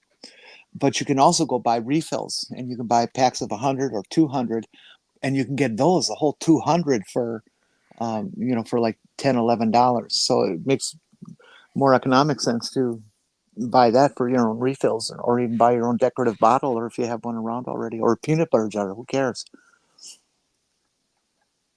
But why would you ever need refills if you never give a fuck? Well, but that's the thing. Once you have your fucks, you can give your fucks. There's people who deserve fucks, you know? There you go. Mark Caesar got a link for him. Yeah. Fuck you. And you hand them one. Or you don't even have to say it, just hand them one. They look at the message.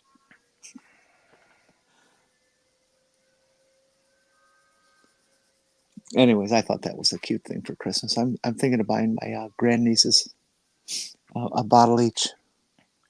There was somebody on TikTok who was commenting that, on women and how they dress, and that no woman above a size 12 should ever wear a short skirt. And I just had to respond and say, would you kindly fuck off? That is pretty rude. Yeah, just policing what is acceptable for women to wear based on their age and size. I mean, I already feel cheated because, I didn't get to transition when I was in my 20s, so I'm never going to get to wear a lot of the cute clothes. Well, at our age, the one thing I will suggest, and this is my bias, I know it's my bias, people our age should not be wearing mini skirts. No, probably not. no, I would.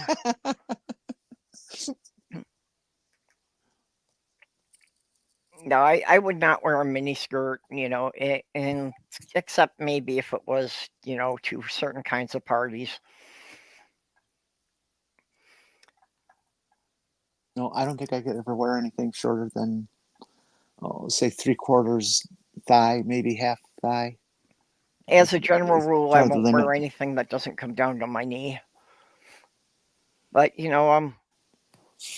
hell, actually, I like to show off my legs and ass. I'd rather, that's probably the best looking part of my body. Well, I don't know. Some people could call me matronly because of my age now, but I always consider it what we did as hippies. And I think Stephanie can back me up on this. I wear skirts that are down to the floor. Mm-hmm. Mm-hmm. It's just what you did back then, a peasant blouse or something. And although I get tunics because they're warmer, and it's just, so I'm just an old hippie. I've had that discussion with Sloth Girl a couple of times because there's stuff that, she says are like grandma stuff, and to me they've got the old hippie vibe. Especially when it gets to like the broom skirts. I don't know that name.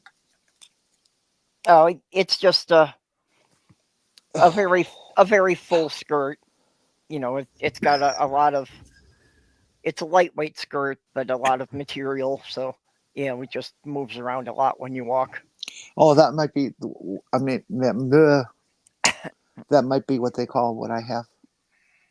What I have, they call a crinkle skirt because of the type of fabric it is. It's crinkled, and so you never have to iron it or nothing. You just take it out of the wash, twist it up, and take it home and let it dry. Yeah, I think we're talking about the same kind of thing. Okay.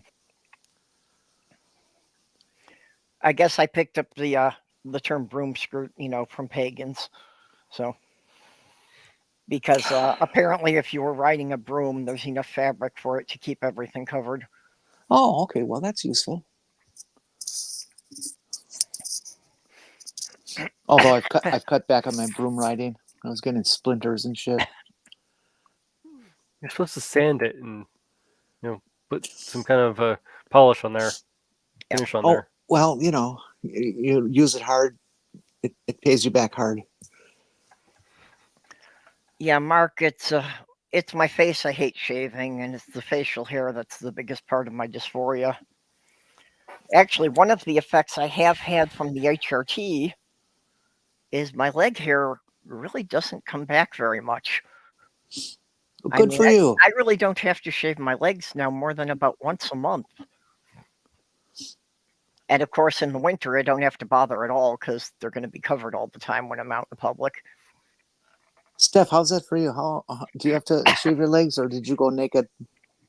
Not frequently. Not too frequently. Yeah. Well, I never had a lot of body hair to begin with, which was kind of weird that I did have the full coarse beard, but I just never developed much body hair. I haven't had to shave. Never had either. Yeah. I haven't had to shave mine in 30 years. So I hope when you do your stuff, Perp, that you have the same experience. It's really so nice to not have to do that. Yeah. Well, when I was living as male, I actually got harassed a couple of times in the, male locker rooms for not having enough chest hair, that I was too girly. Yeah. Yeah. The locker room. What a fun place. I swear the locker room probably turns more people into insane killers than experience they get as a child. Actually, with, those are the school shooters they've had notes from. Yeah, they usually mention locker rooms or gym class. Oh, Perp, put that stool statement up. Yeah, that was for Steph. Huh? Read the Stool's screen. asking you a Sorry, question. I'm distracted. Well, Stool's asking, why is Steph not drinking gin and falling over? Oh, I don't have any. How's that for an answer? Oh, that's sad. Well, liquor stores are open. You can fix that. I could, but I don't think I will at the moment. I've got So other concerns. Can they deliver alcohol through dead DoorDash car? and stuff? I think it probably varies a bit state to state. I know in some states they definitely do. I've never tried it. I've got some rum and Bailey's Irish Cream. Yeah, that's actually my biggest problem with drinking is that when I run out of whiskey, I usually don't think about it until after it's 10 o'clock at night and all the liquor stores are closed. So I wind up going a couple of weeks without it because I keep forgetting to buy it when the stores are open. Well, I've never used DoorDash or any of those kind of things. What do they cost? Let's say you buy a $15 meal from Olive Garden. What are they going to charge you to deliver that? Well, a lot of people now get them on subscriptions.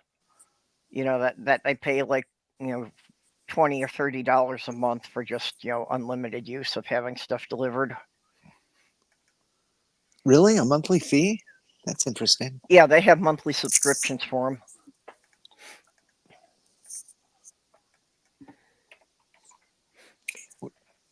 Yeah.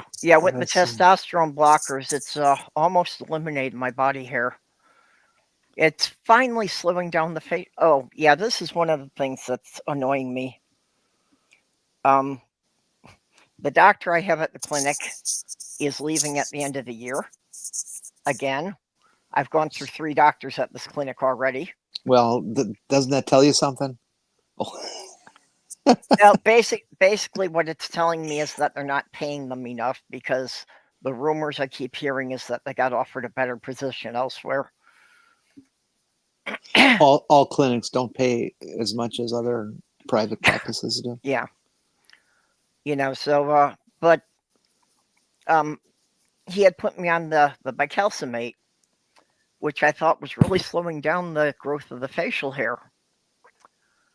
But I've already gotten a note from them saying that that's something that the clinic doesn't normally prescribe. So yeah, we're gonna have to go back probably to the spiral, which was not as effective for me. Mark, I was just reading back your note about the cream that you're using. Well, you could just ask the doctor or just tell the doc you want to go the other way and start taking some E. See what happens.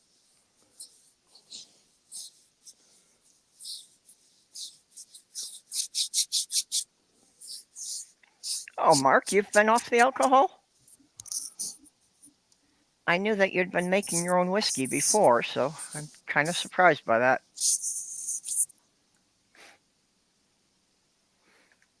I'm not scaring the doctors away. I haven't propositioned any of them. Although the first one I had, I would have liked to. Hey, back. Hello, back. Hey, Beck.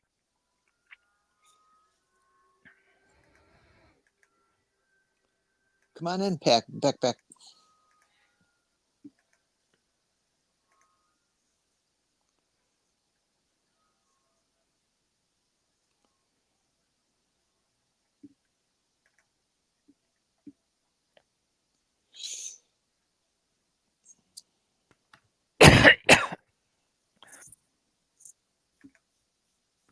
Sorry about that. I'm trying to hit my mute switch as quick as I can, but I'm coughing an awful lot still. I'm sorry. How are you feeling? Generally. Other than the cough and the constant runny nose, yeah, even with the cough and the runny nose, not too different from just having bad allergy days. I got to get my RSV shot before it's too late. Yeah, mostly getting all that sleep over the weekend made a huge difference. What's RSV? It's that new. It's not a new disease or anything like that, but there's a strain going around that seems to be more prominent and intense than in the past, and so they're pushing seniors to get the RSV injection. Is that just the seasonal flu shot, or is that something else? No, it's something different. Okay, then I probably need to ask my clinic about it. Yeah, Steph, you're on Medicare, so you should be able to get it for free at a pharmacy. Yeah, I've got to deal with that pretty quick. Yeah, I'm on Medicare too. I just have to.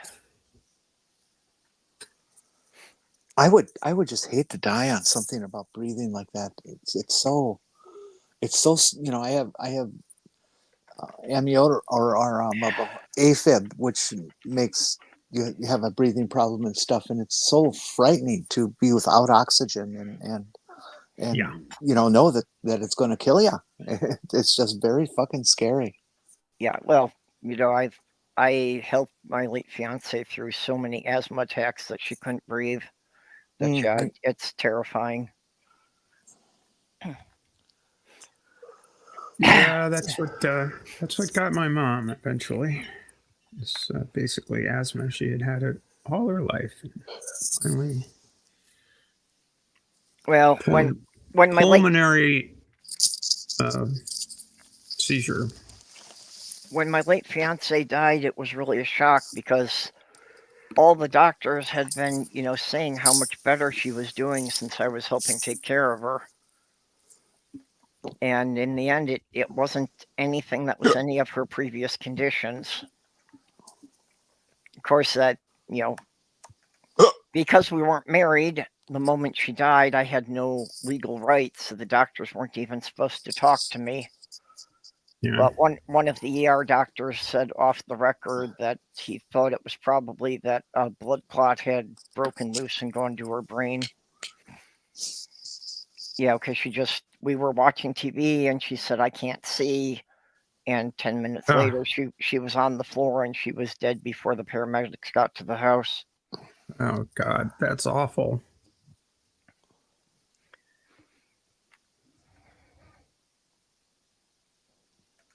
Yeah. That's really sad. Yeah, we'd been working on it. She was getting better. Oh, Mark put a link in about the RSV vaccine. Oh, Great. yeah, I didn't see that. Thank you. They say every adult should consider getting it, but the seniors are strongly encouraged to get it. And children too, like 6-month-old babies and Definitely check 1-year-olds and that stuff. out.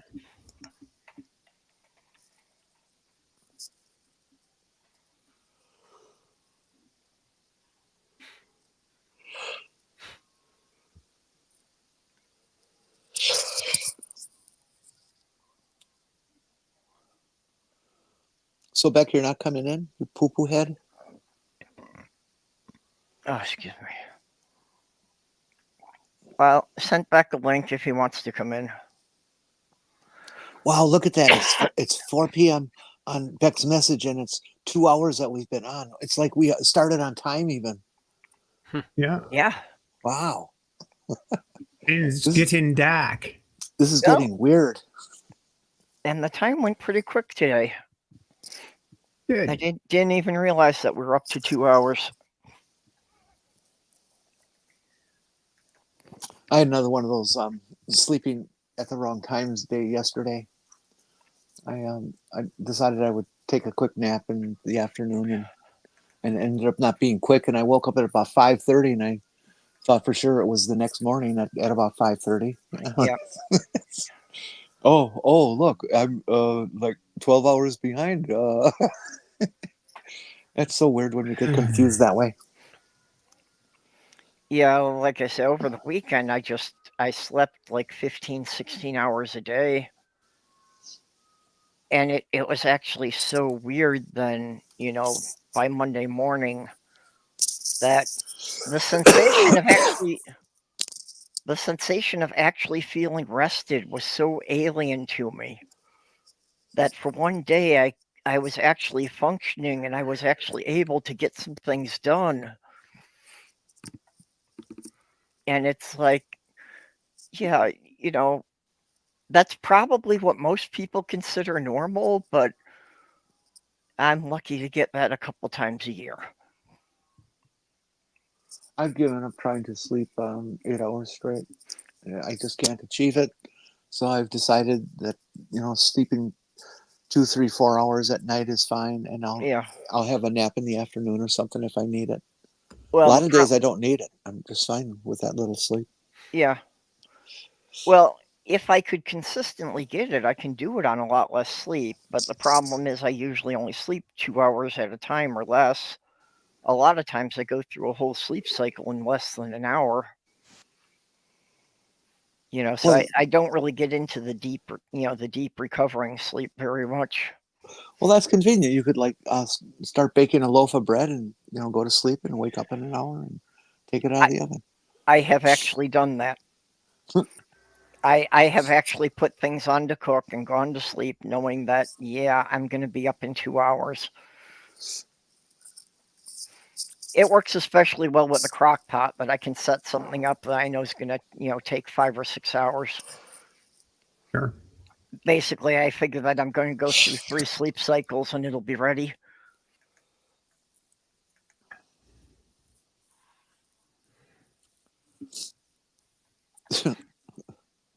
I must be sick if I feel this good.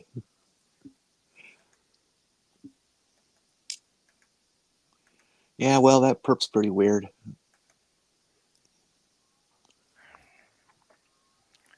RSV is nasty when there isn't COVID, but what about when there is COVID? Well, that's one of the things discussions I heard. They said that it's entirely possible for you to get the seasonal flu, RSV, and COVID at the same time. Yeah. Well, I had the seasonal flu shot and I had the COVID booster.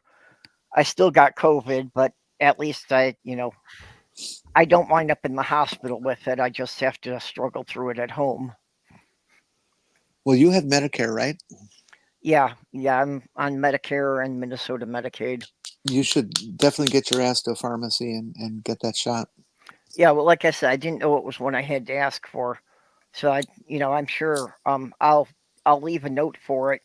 I've got an appointment at the clinic coming up, and I'm sure No, they no, can no, give it no, to me no. the next The time.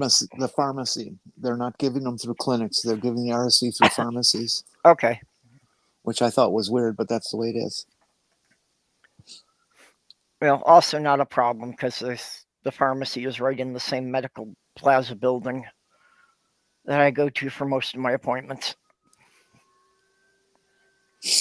It's rather nice here because we've got one small clinic that I see my GP at, which is less than half a mile away, so I can just walk there.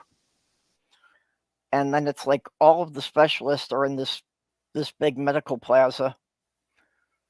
That, again, like I say, from here, everything is less than 5 miles away. So the gender clinic and the cancer clinic for Sloth Girl and all of the imaging stuff and all of that stuff is all in the same, the same big medical campus down there. Cool.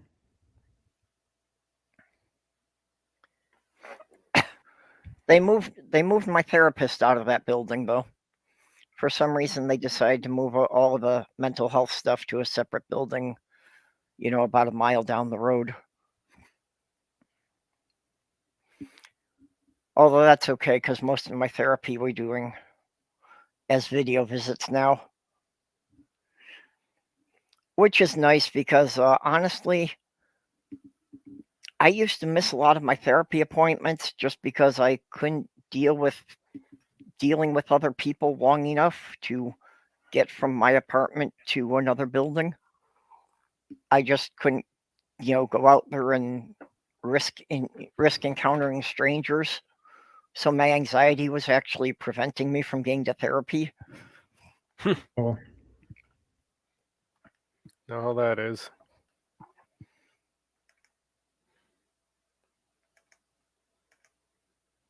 Yeah, so it is so much nicer, when I can do it in a video visit. I just have to plug the camera into my computer and do it from my own home.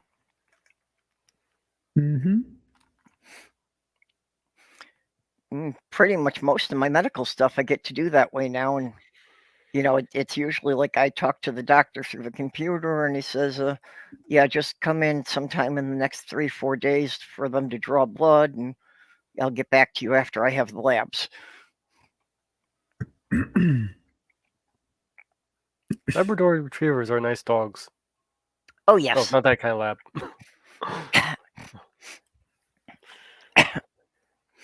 Jenny, you used to have a nice black lab, didn't you? You sent me pictures of him. Jenny must have stepped away.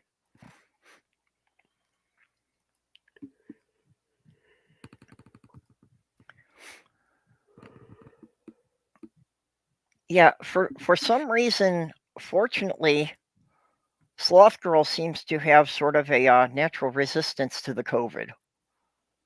Because when we both test positive for it at the same time, she's over it in a week, which is really weird since her immunity, is compromised. Even before the chemo, it was compromised from the MS. So, yeah, she seems to shrug it off, even though a routine flu can put her down for a month. I'm wondering if I might have some resistance to it. I've not got it as far as I'm aware. Yeah, well, I also I do think that Sloth Girl's son is one of the people who is a non-symptomatic carrier. Because it's like every time I've got it, it's been the week after he was here. Possibly. But he's never gotten it himself. So I think he can carry it and spread it, but he never gets any symptoms. Asymptomatic. Yep. Though the asymptomatic people tend to be fairly low in actually being able to spread it. It's like it's actually less than 1%. Yeah, but anytime he's here to visit, I have to pick him up and bring him home, which is being, stuck enclosed in the car with him for an hour and a half each way. Yeah, it was more the pre-symptomatic people who were spreading it around a lot. Yeah, well, and that's what I always worry about because, especially with all my allergies, until I'm running a fever, I don't realize I'm sick. So odds are I've had it for more than a week before I'm aware that I'm sick, and I've already been spreading it around every time I go to the stores. Yeah, that was a big problem with COVID to begin with, because you have like a week-long incubation period where you don't even know you have it. Yeah, well, and that's why I never stopped wearing a mask in the stores, because, I was always aware that I could be spreading it and not be aware that I've got it.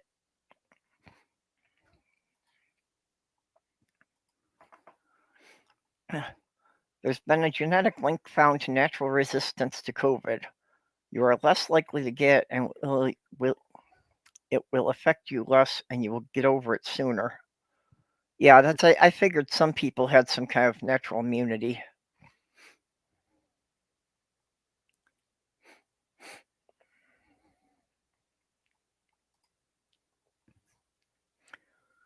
Yeah, apparently Beck is another one of these people who never gets symptoms from it.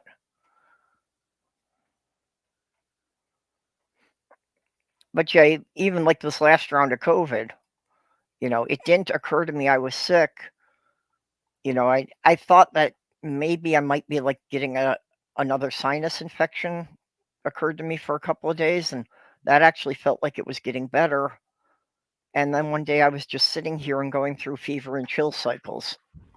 And that's when I did the COVID test, because it's like, okay, if I've got a fever, something's wrong.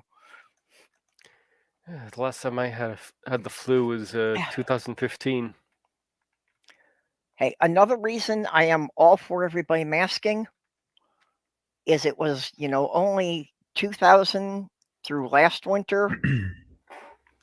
Only time in my life I can remember going 3 winters in a row without getting strep throat. I used to get strep throat almost every year. So that I'm sure that the mask was keeping me from getting strep throat.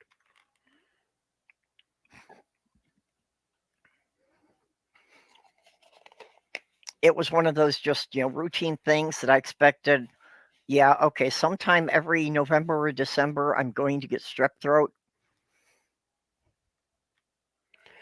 I used to get bronchitis like every year. That's why that was actually one of the reasons why I was so concerned about COVID, seeing as how my lungs have already taken a beating from all the bronchitis I've had over the years.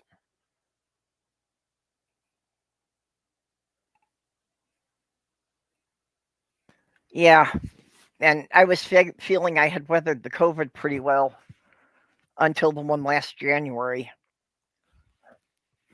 Because after that, I was just feeling I was getting winded easier. So they did a set of chest x-rays, and yeah, they determined that round of COVID did leave some permanent scarring on my lungs, so it actually had reduced my lung capacity. I just didn't have the breathing capacity to be able to do as much physical stuff or walk as far as I used to. I'm back. I had a phone call. Yeah. Okay, we had wondered because we were asking you questions and you didn't respond, and then you disappeared. Oh, well, you can ask them now. I don't remember. I'm not sure we're on the same subject anymore. All right, that's okay too.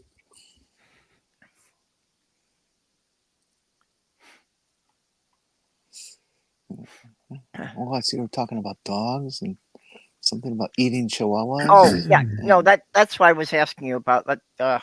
The subject of labs came up, and you used to have a black lab. No, No, what was that black dog you had? it was a mix of a Lhasa Apso, a black lab, and a chow. Okay, so it was part lab. Yeah. Must have been a heck of a party, though. Can you imagine? Yep.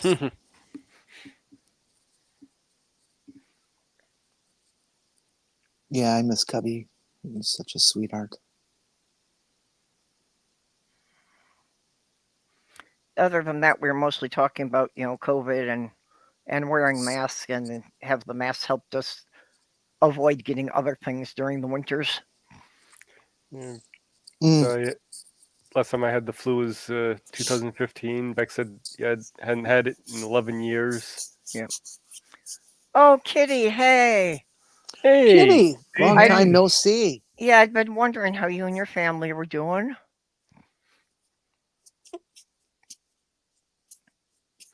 So Of course, that's appreciate not you fair. checking in with us.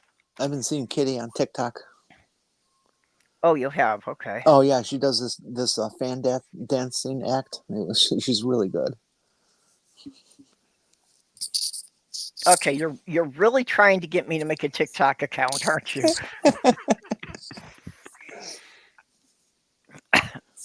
I'm assuming that's a reference to the Lieutenant Uhura fan dancing thing. Oh, does she do one too? You didn't see that in the original Star Trek? No, I didn't. I don't Yeah, recall yeah. it anyway. In one scene in the original Star Trek, she did this dance with these feather fans. It's in the movies. Oh, I thought you were talking about our Lieutenant Uhura here on Twitter. Never Well, mind. she has claimed she's done it, but I've yet to see the video.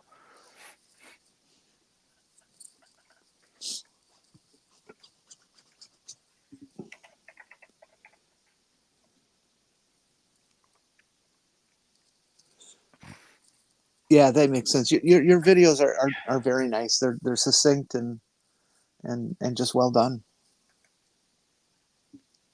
None of these people like TikTok, Kitty. They don't know what they're missing. Hey, I probably should do TikTok just because a lot of the things that I decide to spout out about 2 minutes is probably about as much time as I can kill before I'm onto a different subject. There you go. well, and the lives are really worth it, especially if you get into a subject matter that matters a lot to you. Yeah. That would be worth something, just finding some other people that are, I'm not trying to encourage you to come to the trans kind of lives, because they are just fucking brutal and they'll eat you up like nothing. It's just, you're too nice.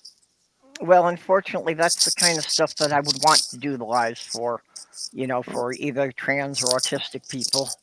Well, then you'd come in and just listen, be in the chat and take in. If it's when you get onto the live, actually onto the panel, that you get chewed up and spit out.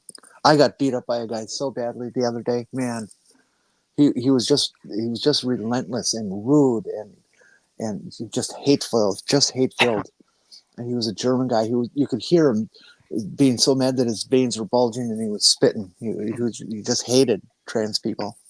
Yep. And I got stuck with him. Well, Kitty, I finally told him just fuck off and go away. Congratulations, Kitty, on the 5,000. Wow. That's a good milestone. Nice. Super nice. I don't have that many if I add up all my accounts, social media accounts. I never look at my numbers. I'm always surprised when something makes me look at like Twitter and, realize again that I've got over 1,000 people following me. I don't know how it happened. It would be nice if I could get a few more of them into these chats, though. My YouTube following is really lacking. One of the other things you can do on TikTok that's different from everyone else is you can give the person who is sponsoring the live video little gifts. It's like a little rose that comes up on screen or something like that. Oh, costs a penny and a half, something like that. But every time you give one, you get monetary credit in your account. Mm-hmm. And there's some days where I can make a whole 52 cents. Cool, 52 cents. Yeah, you don't actually get the money, but you can use that for other gifts that you would have to spend if you wanted to get into the system.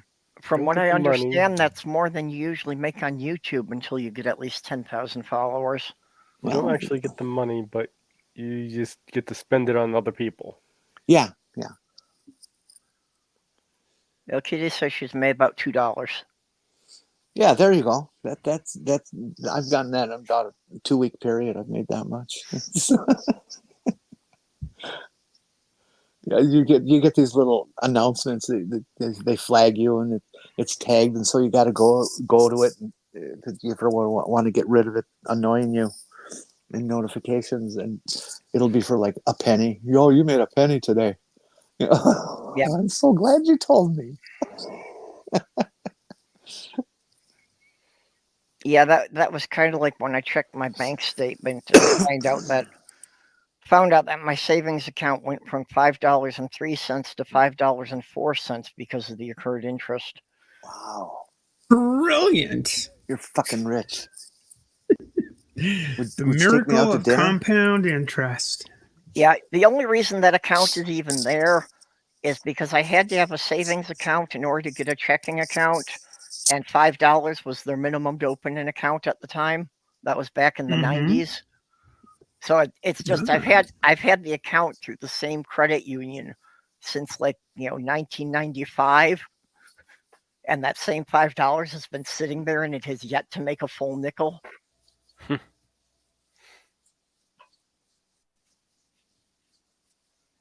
So yeah, that's so much for those people that tell you that you've just got to save a certain percentage of your money each month and you'll get rich. No interest charges on that savings account.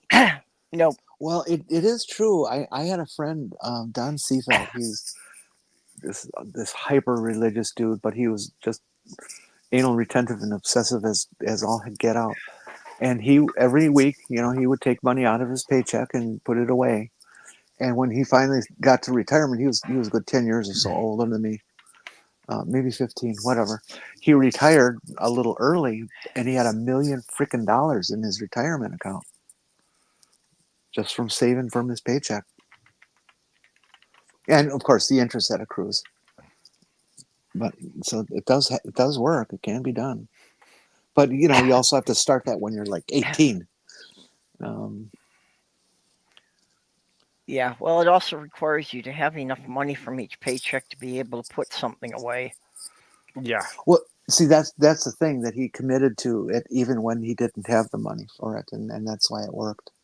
And Well, I don't think I could do that either. But yeah, there have been many times in my life that if I committed to putting $5 from each paycheck in the bank, it would mean they would have shut off the electricity.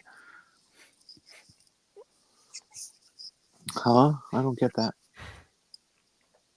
$5 or $10 would have made the difference each month about whether or not I still had electricity.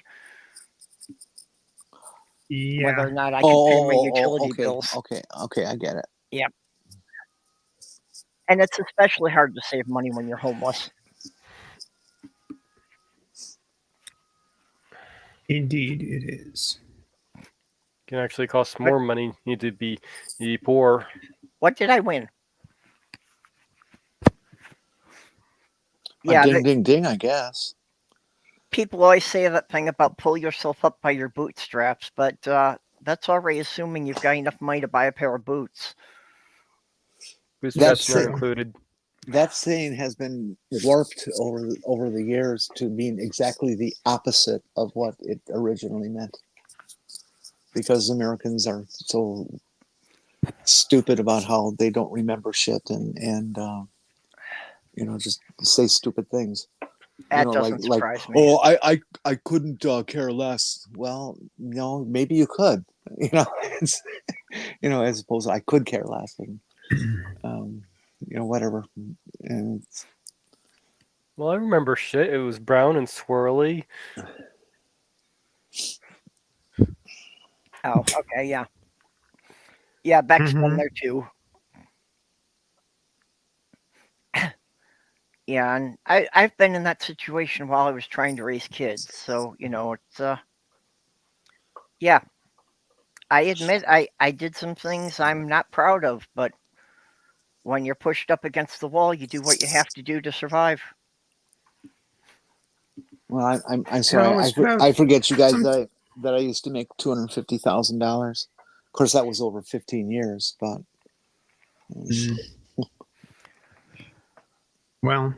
Yeah, it's been very rare. Yeah, there was a time last month, I believe, that I was actually in in negative territory as far as the bank was concerned. So I'm familiar with the drill, unfortunately. Yeah, that's where I'm finding myself now. That I managed to put a little bit of money away for a while, and then something happens. Like now, of course, we're still trying to get the money together. The repairs on my van have ground to a halt for lack of funds to buy the necessary components. Well, I had a treat yesterday. It's like, oh, my car battery's dead. Oh, Yep. It's an electric car. Oh, okay. Well, I'll just get the jump because it was the 12-volt battery was dead, not the high voltage one. Oh, okay. And usually you put the jump pack on there and turn the key and the computer turns on and everything's groovy. Well, it had drained so far that nothing came on. I mean, there was under 1% of charge on the battery when I tested. I must have left something on that didn't shut itself off. Yeah, you left some And light so now car is sitting outside shop and is dead. And I've got to figure out how to get it living again. It's like, oh, and it's a nice birthday present, really. Super, super cool birthday present. How old is the battery that's in there? A couple of years. Yeah, it shouldn't be gone yet. Yeah, and it's not. It's not. I just left I left a door ajar or something, and yeah. At that it age, just you should be able to recharge even though it's totally flat. Totally flat is a bad thing for lead acid. Yeah. But you get I did recharge. You get to do that a couple times in a lead acid before it gives up. Yeah. Right. And I did that. It's now fully charged, but still no joy. And I went through. There are 3 fuse boxes in this fuse panels in this car. There's one under the hood. There's one underneath the glove compartment. There's one in the luggage area through this little door that you. I was just ridiculous. It's a Ford C-Max. It's not a Tesla. I'm nowhere near being in Tesla territory. From what I hear, Teslas don't do well in cold climates. Yeah. You see a fair number of them around here. Well, from what I heard, they were designed by people in California who have, never really been any place that snow stays on the ground. Yeah. Even to the point that some of the plastics they use get rigid when it's below 0, and the door handles have been known to crack off. Back in the 70s, when BMW was in its infancy in terms of importation to the United States, this was before the actual corporation did the importing, when there was one private guy in the whole country that imported them, Max Hoffman. They didn't understand American weather. And, they didn't realize that there are parts in America where you can go from 110, 120 degrees to 20, 30 degrees in a single drive. Yeah. Like thinking Death Valley type weather and stuff like that. And so their cars would have a tendency to overheat. They would have a tendency to have lousy heaters. And when they finally paid attention, they improved it and solved the problem. But for about a decade, there was just nothing but crap coming out for temperatures and warmth and stuff. Well, like even now, if I didn't want to take a break, it probably would only take me about, maybe 16, 18 hours to drive from Minnesota to Texas. I think that's kind of short. That's a 20-hour drive. I don't know. I haven't really looked at it on a map. Oh, okay. I know it's roughly 1,000 miles, and just kind of figuring how long it took me to drive to Pennsylvania and that. Mark, could you stop over here and buy me a new car too, please?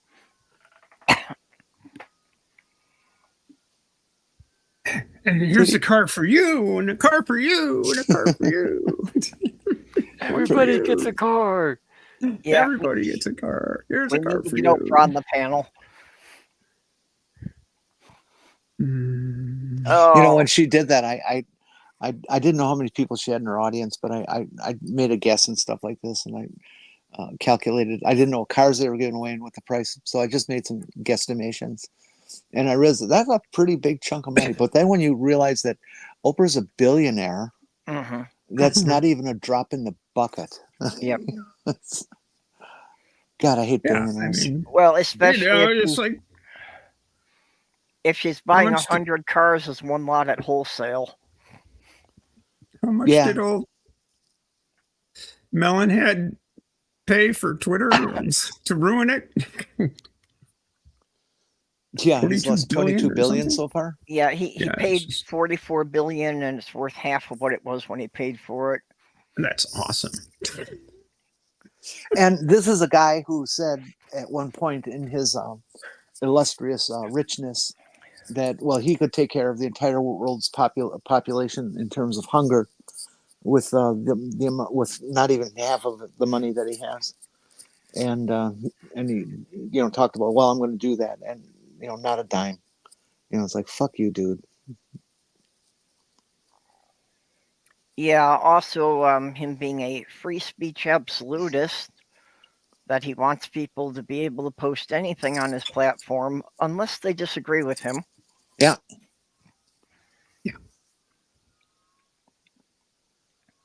Oh yeah, absolutely, Captive. You are correct. The Saudis actually are who own Twitter, not Yep. Melon Man.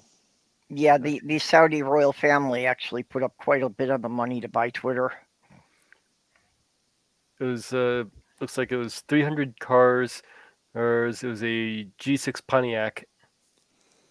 Well, those are kind of nice cars. Does Pontiac even exist anymore? Or did GM Nope. cancel them? Yeah, They're gone. that's what I thought. GM absorbed them into one of the other divisions. And Oldsmobile is gone, and Saturn is gone. They were 28,000 apiece. 28,000 apiece. Was Did that the retail price? Yeah, at the time, Did they say Okay. how many were in the audience? 300. 300. So wholesale price had to be less than half of what the retail price was. And like Mark Caesar was saying, that if she also gave him advertising time on her show, she probably got an extra discount on that. Yeah, I imagine she probably got something knocked off of it too. Damn it. Yeah. So she probably, they probably came out to be less than $10,000 per car that she had to pay. But still, 300 cars at 10,000 each. God damn it! I hate this so much. There was this wonderful application on the phone for years and years. Calculator, just that's the name, Calculator. And it was just a really nice calculator. It would do scientific notation or simple for function stuff, and it was just nice. It was quick, easy to use, no question. And they decided to go to a subscription service, and so now they want for a calculator, they want $40 a month for a freaking calculator, and of course there's not a lot of people that are going to do that. So they put ads in the thing. Yeah. And when you start it up, there's this big ad. And when I started talking to you, this ad had been on for about 20 seconds already, and it just ended now. And now I can get to the calculator. It's like, as soon as I find a replacement, man, you're out of my life. Yeah, I've had that with a lot of apps I've tried on my phone, that when I first try to load them up, there's a long pause and they play a big ad. And it's like, yeah, if that ad is playing longer than the time it takes me to use the app, I'm deleting it.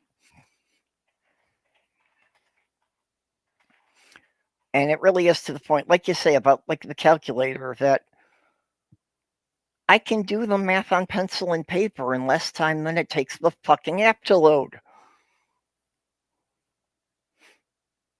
Yeah.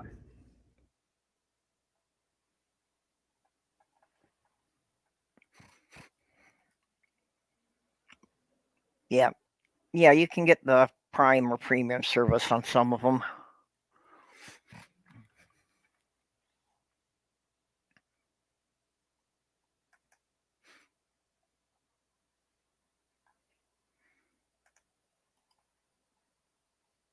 All these people talking about good running cars is making Purple and I weep right now.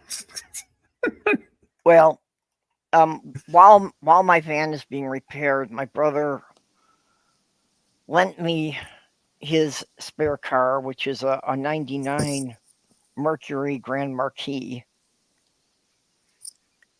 This car is so much the antithesis of anything I would have ever picked for myself because, it's a luxury car. It is built for comfort. I don't give a shit about comfort. I would like more functionality, and I don't like driving a fucking land yacht. This thing actually has a bigger footprint than my van with less than half of the interior space. So what you're saying is that you're not much of an American, are you? Never have been. Don't drink beer or coffee. I've been Canadian all along. I just happen to have been born on the wrong side of the border. Nowadays when you see something, or like when I see something like an early 70s Deuce and a Quarter or something like that, or a big old Fleetwood or something, you've forgotten how big those fuckers really were. It's just like, holy shit. I could put three Yugos in this thing, or what's the small car? The Metro isn't these days.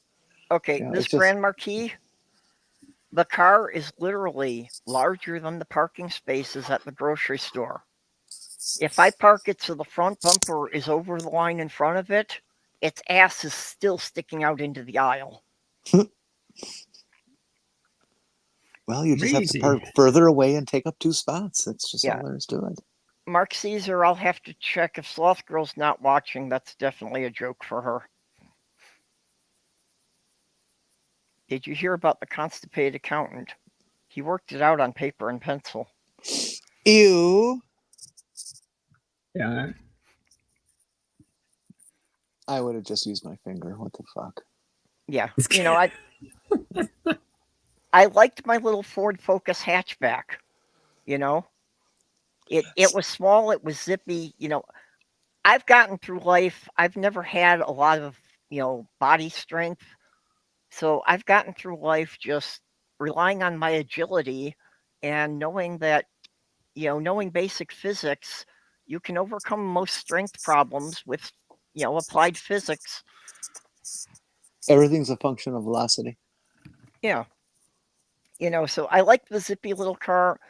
I loved that little Ford and my Geo Metro, because there were always things like where people parked badly or that I only needed 3/4 of a spot. So a spot most cars couldn't fit into, I could park there. I got to make a comment. Kitty, that's brilliant. I had never thought of that.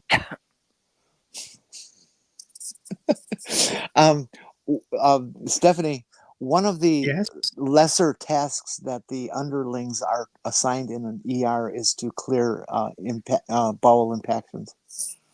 And so it actually is something that has to be done from time to time on certain people, where you have to literally dig it out. I'm sure you've asked Dr. Ben about that. Do you use the lead end or do you use the eraser end? That's my question. No, It's this long spoon-like device. Okay, now see, I've owned full-size trucks. I owned a 1-ton van when my work needed it. Actually, I took, when I first came to Minnesota, I had to take the driver test again. And I took it in that 1-ton van with no back windows. And when I first pulled up, the guy opens the door and says, "You're taking the test in this? You're brave."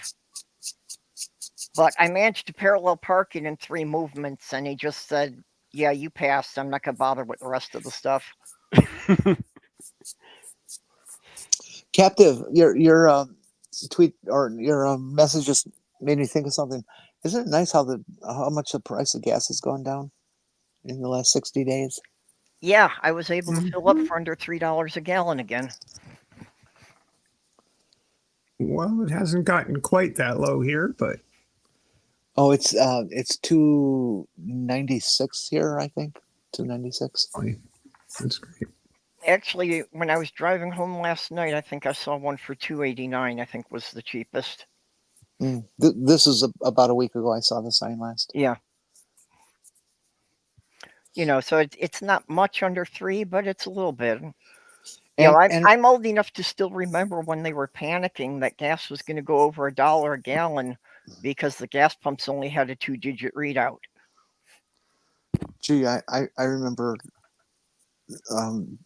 because I'm old enough that we were worried when gas was going to go over 25 cents a gallon. It was just outrageous. How can you charge that much? I remember when I was a kid with gas being around $0.25 a gallon and literally digging out change from the seat cushions to put gas in the car. My first fill up, well, it wasn't a fill up. My first big gas purchase for my '65 Ford Galaxy 500, not Galaxy, Econo 500. I spent $5 and I practically filled the 20-gallon tank. I was so happy that I had that much money. Wow, look at this. My minimum wage job at the same time was about $1.60 an hour. And that was back when it was full service, that they pumped the gas for you and checked the oil while it was filling up. No, I was going to a self-serve. Okay. I wasn't that rich.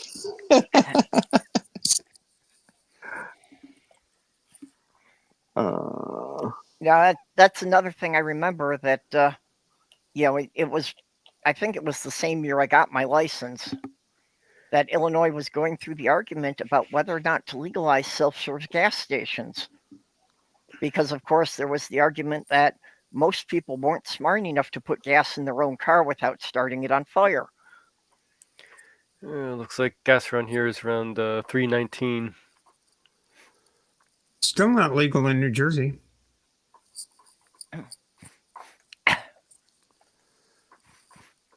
Yeah, and I know that when I lived in New York, they had to disable the thing that would let the pump keep going if you weren't holding it.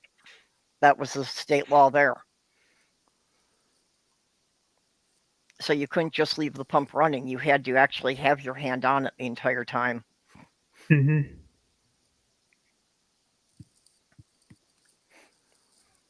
Yeah, I just checked. I just checked minimum wage in 71 was $1.60 an hour.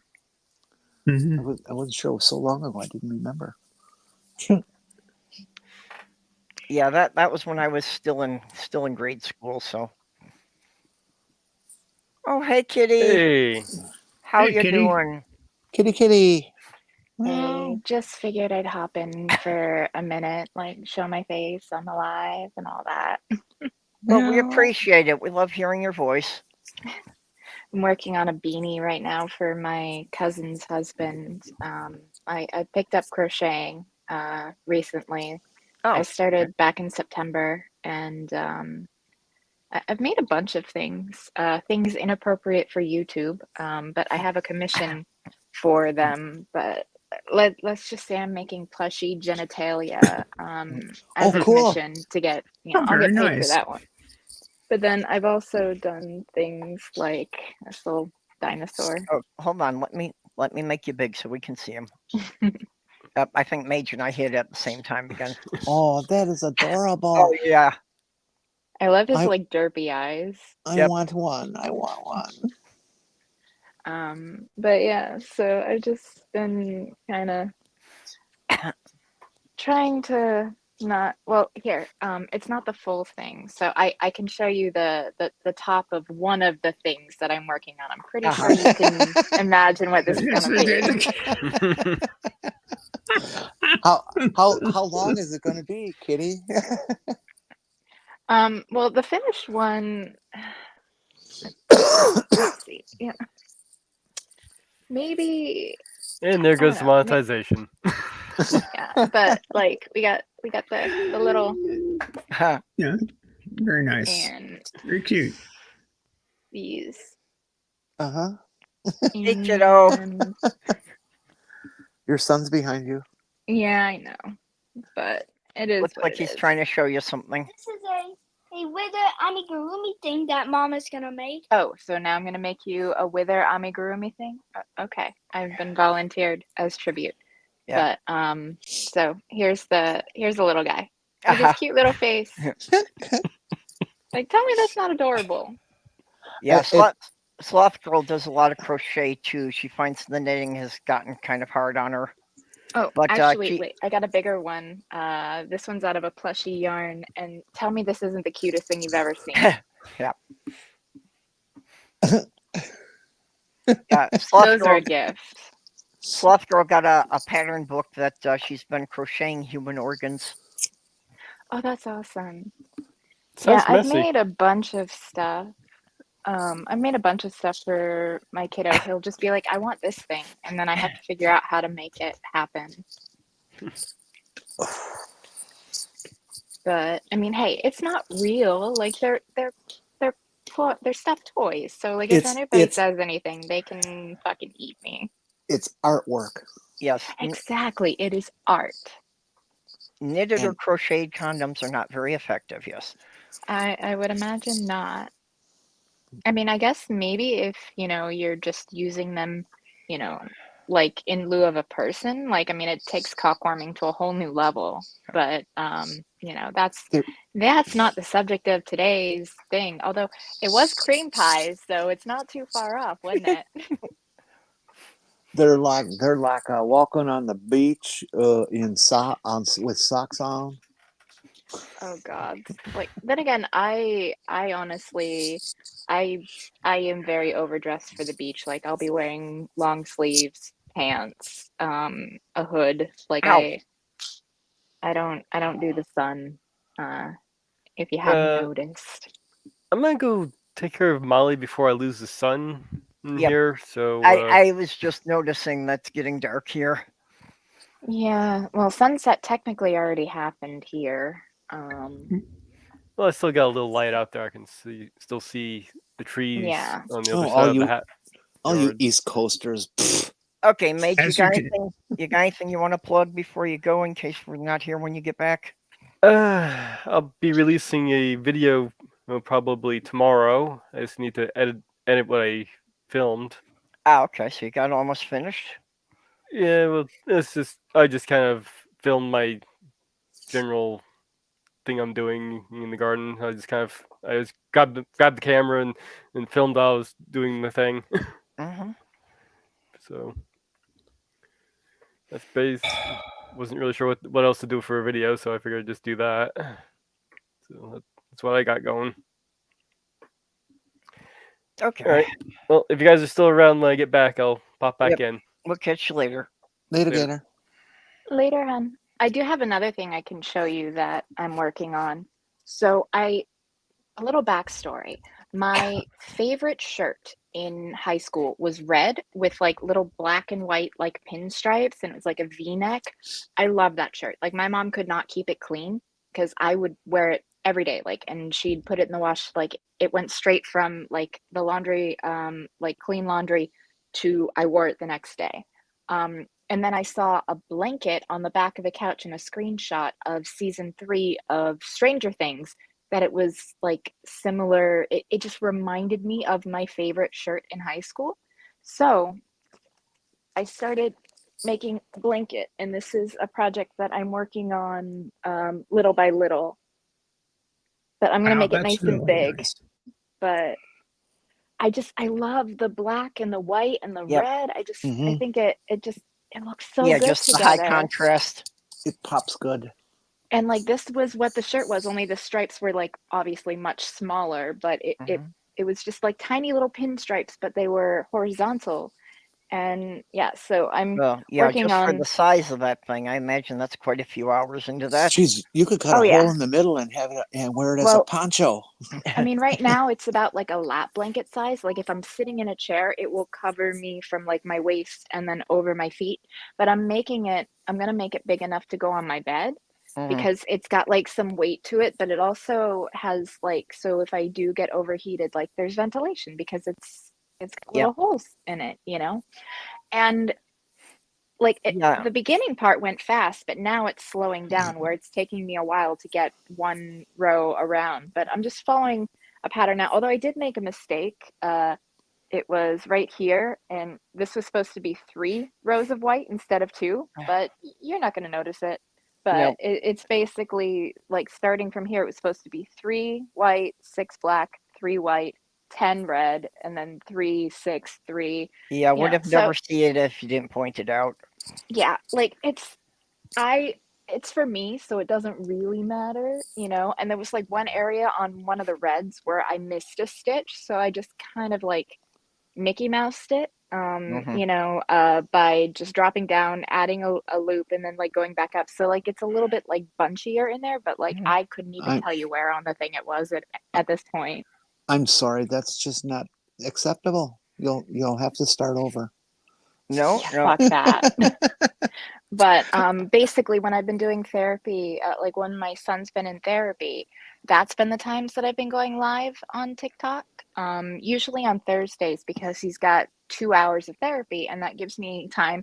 And I'll just sit there and like work on my blanket and just like talk to people in chat because it's not something I have to really prepare for. I'm already going to be working on this because I can't be in front of a children's therapy place crocheting genitalia. Yep. Like, so the blanket, and also it's a lot more stressful on my wrist, like doing the amigurumi.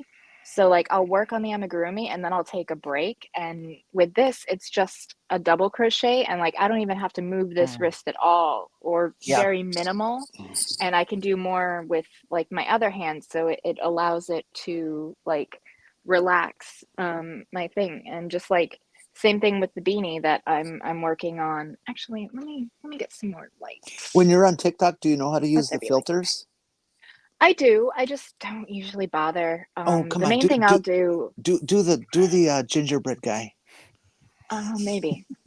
The main thing I will do is I'll put on like background music, and like the one that I choose, it's like a chill. It sounds like RPG, like tavern music, where it's just it it's a vibe. And so I'll have that playing at a really low level while I'm crocheting and just chatting with the audience, and I love it. And like with this beanie, it's just all half double crochets, except for the at the top here. At the top here, it's just 5 slip stitches, and so it's like on top of like, so 5 slip stitches on top of, you know, 5 slip stitches, and then the rest are just half double crochets on top, so that when I bunch up the top, there's not as much fabric there, you know, so it's not like Yeah. poofy at the top when I finish off the beanie.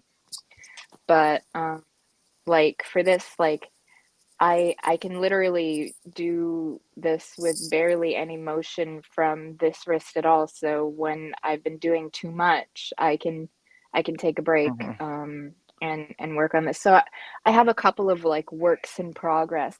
Oh, actually, Kitty, I also I wanted to ask, have you ever tried switching hands? I'm ambidextrous, but I just can't wrap my head around crocheting the other way, Okay, like I'm just the other curious. handed. Yeah, no, like when I learn knitting, it might be a little bit, you know, different, like because you're using both hands in that, and like maybe I could try to learn the other, but I can write with my left hand and I can throw darts with my left hand, and you know, I cut with my left hand, but yeah. All right, I'm gonna mute my mic so that you don't hear the scratchy when I put this on, but the beanie I'm working on is for my cousin's husband because I already made it was like really big on TikTok. It's the wild oleander hooded scarf. And this is 100% wool yarn, but it's actually like really soft and not scratchy at all, which is surprising because I thought wool would be like I don't like the feel of wool, but this doesn't bother me at all. Like I don't get like sensory issues. But one sec. Yeah, soft girl can't deal with real wool because she's allergic to the oil from the wool.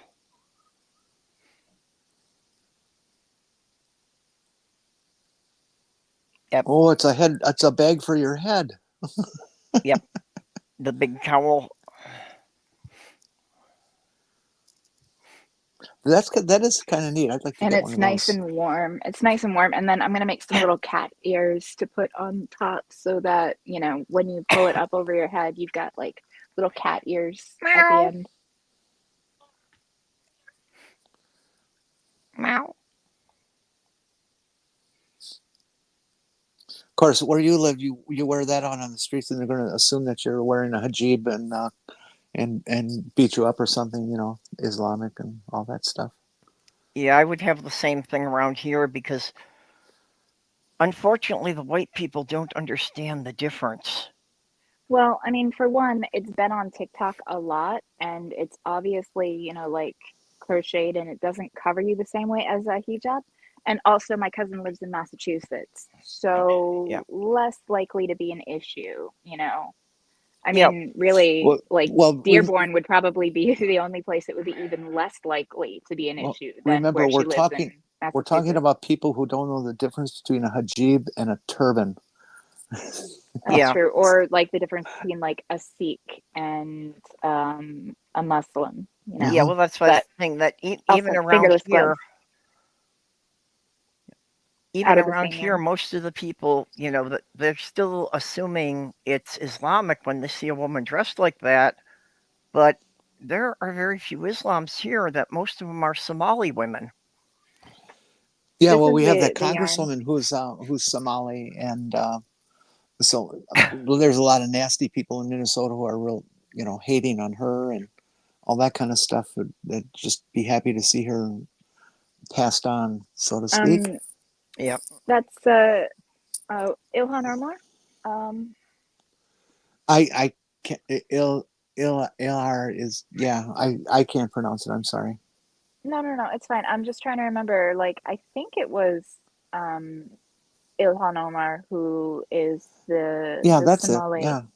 Yeah. And then there's also like Rashida Tlaib, and I think she's the only Palestinian American like in Congress, which is fucking depressing.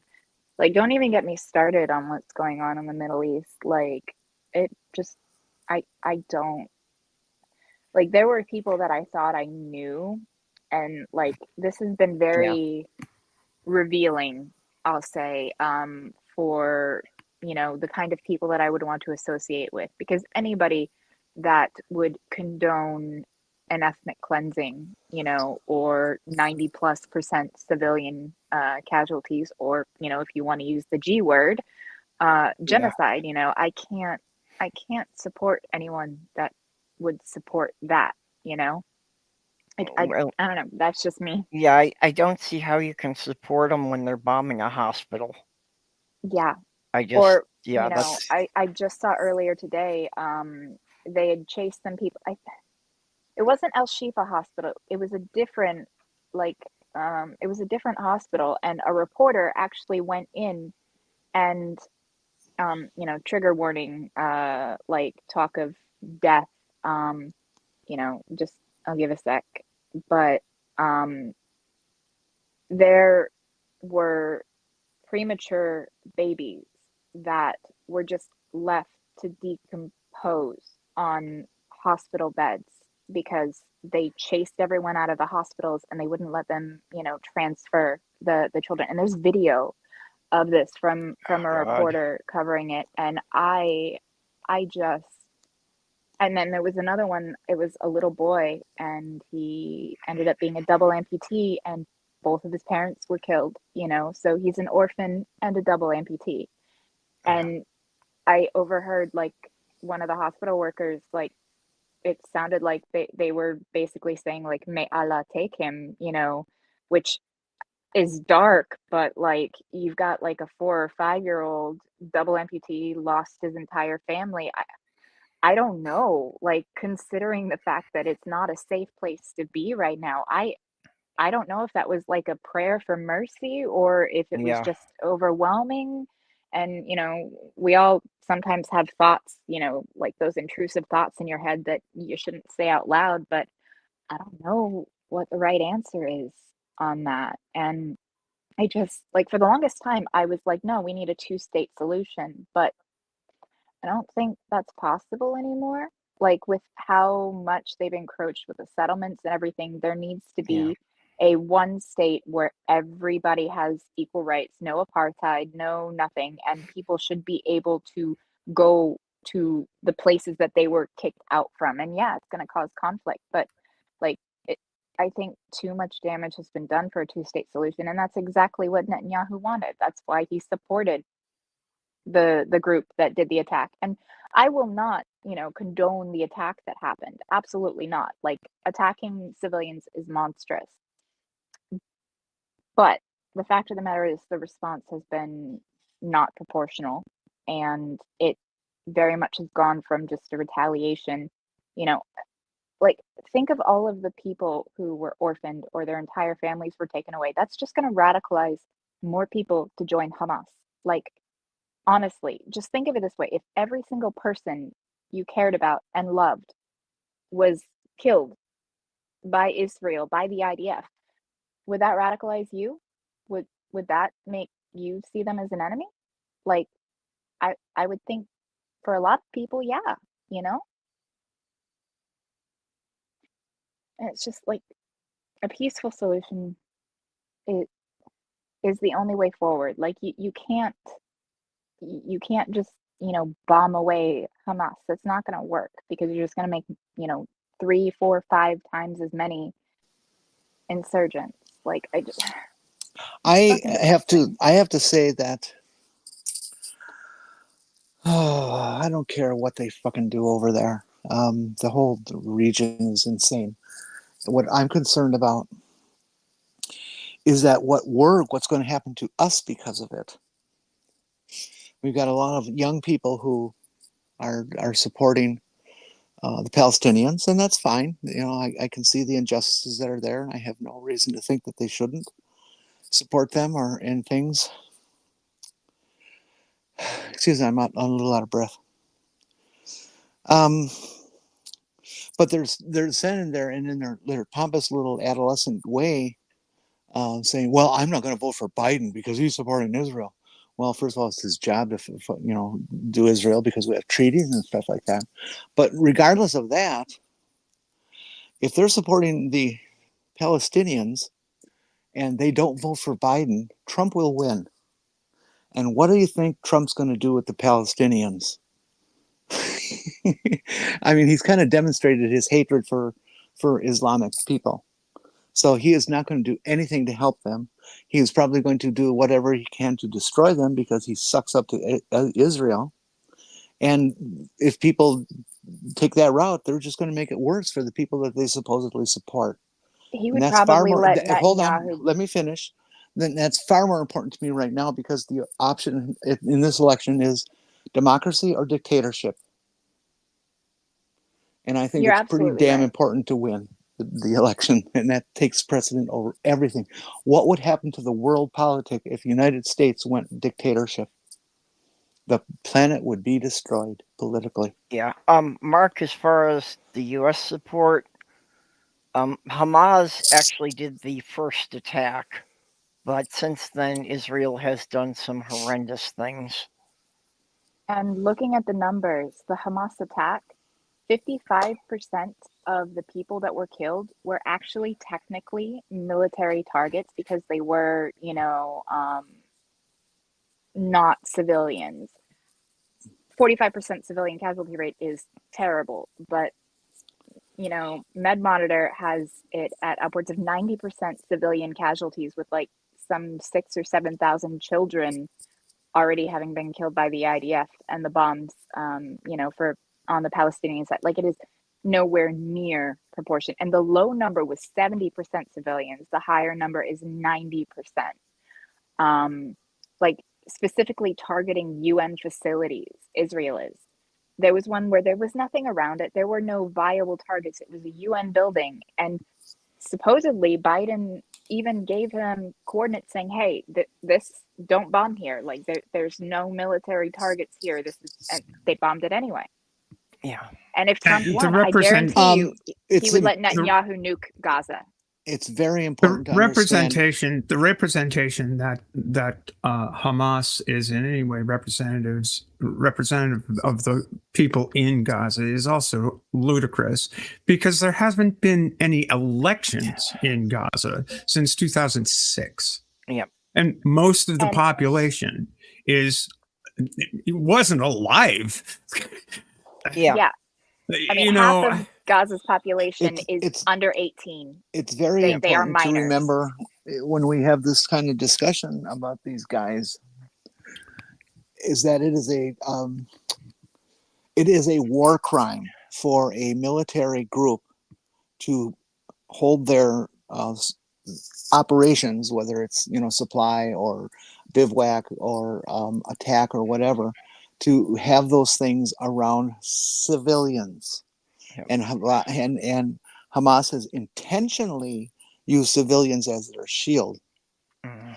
And I'm not justifying Israel doing what they did, but Hamas has got to take some responsibility for what they did to cause that. Well, here's the thing, and maybe it's just me being very cynical, but I kind of think that Hamas expected this to happen, and that's why they did it. That they don't care about the death toll on the Palestinian side, but what Yeah. better way to draw global eyes to their cause? But like, Yeah. the world is not black and white. We can look at things with nuance, and you can say fuck the IDF and fuck Hamas. They're both terrorists. They're both committing war crimes. Like, Yeah. it's not hard. Like, there are no good guys in this other than the innocent civilians that are being carpet bombed. So Hamas my is a- summation is a- my Go summation ahead, for Jenny. myself is how I started, that I don't give a fuck what these people do to each other, because they've been doing it for 5,000 years, and they don't care about each other or anybody else on the planet. So fuck them all. But no, innocent lives should not be lost by anybody on either side. Whether it's a missile from Hamas or whether it's a bombing from Israel, it's all wrong, all of it. And there's nothing we can do about it. There's nothing we will ever be able to do about it, because this is all tribal warfare from thousands of years ago. Yep. These people don't know how to get along, and we're not going to change that. It's in their DNA. It's So not- screw them all. Yeah. Well, and unfortunately, this is really- what happens when you've got two governments that are both based on their religions. And the religions say that it's okay to kill people who don't follow our beliefs. What just grinds me It's- to death is that I started to get involved with politics. As I got older and I became aware of the world and things, and kids do that around 13, 14, 15, those kinds of ages.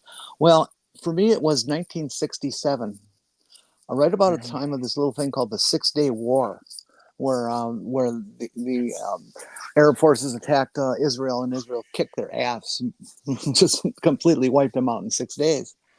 And ever since then, there has been nothing but Middle East trauma, fighting, death, hostages, more killing, every freaking week since then. And I am sick of it in my life. Yeah. I've been standing around and watching this shit for 60 plus years, and I'm just so damn sick of these people. They Like are just you say, ruining our planet. This is a couple of tribes who have been at war for over 1,000 years. There's not going to be any way to resolve the conflict. And unfortunately, I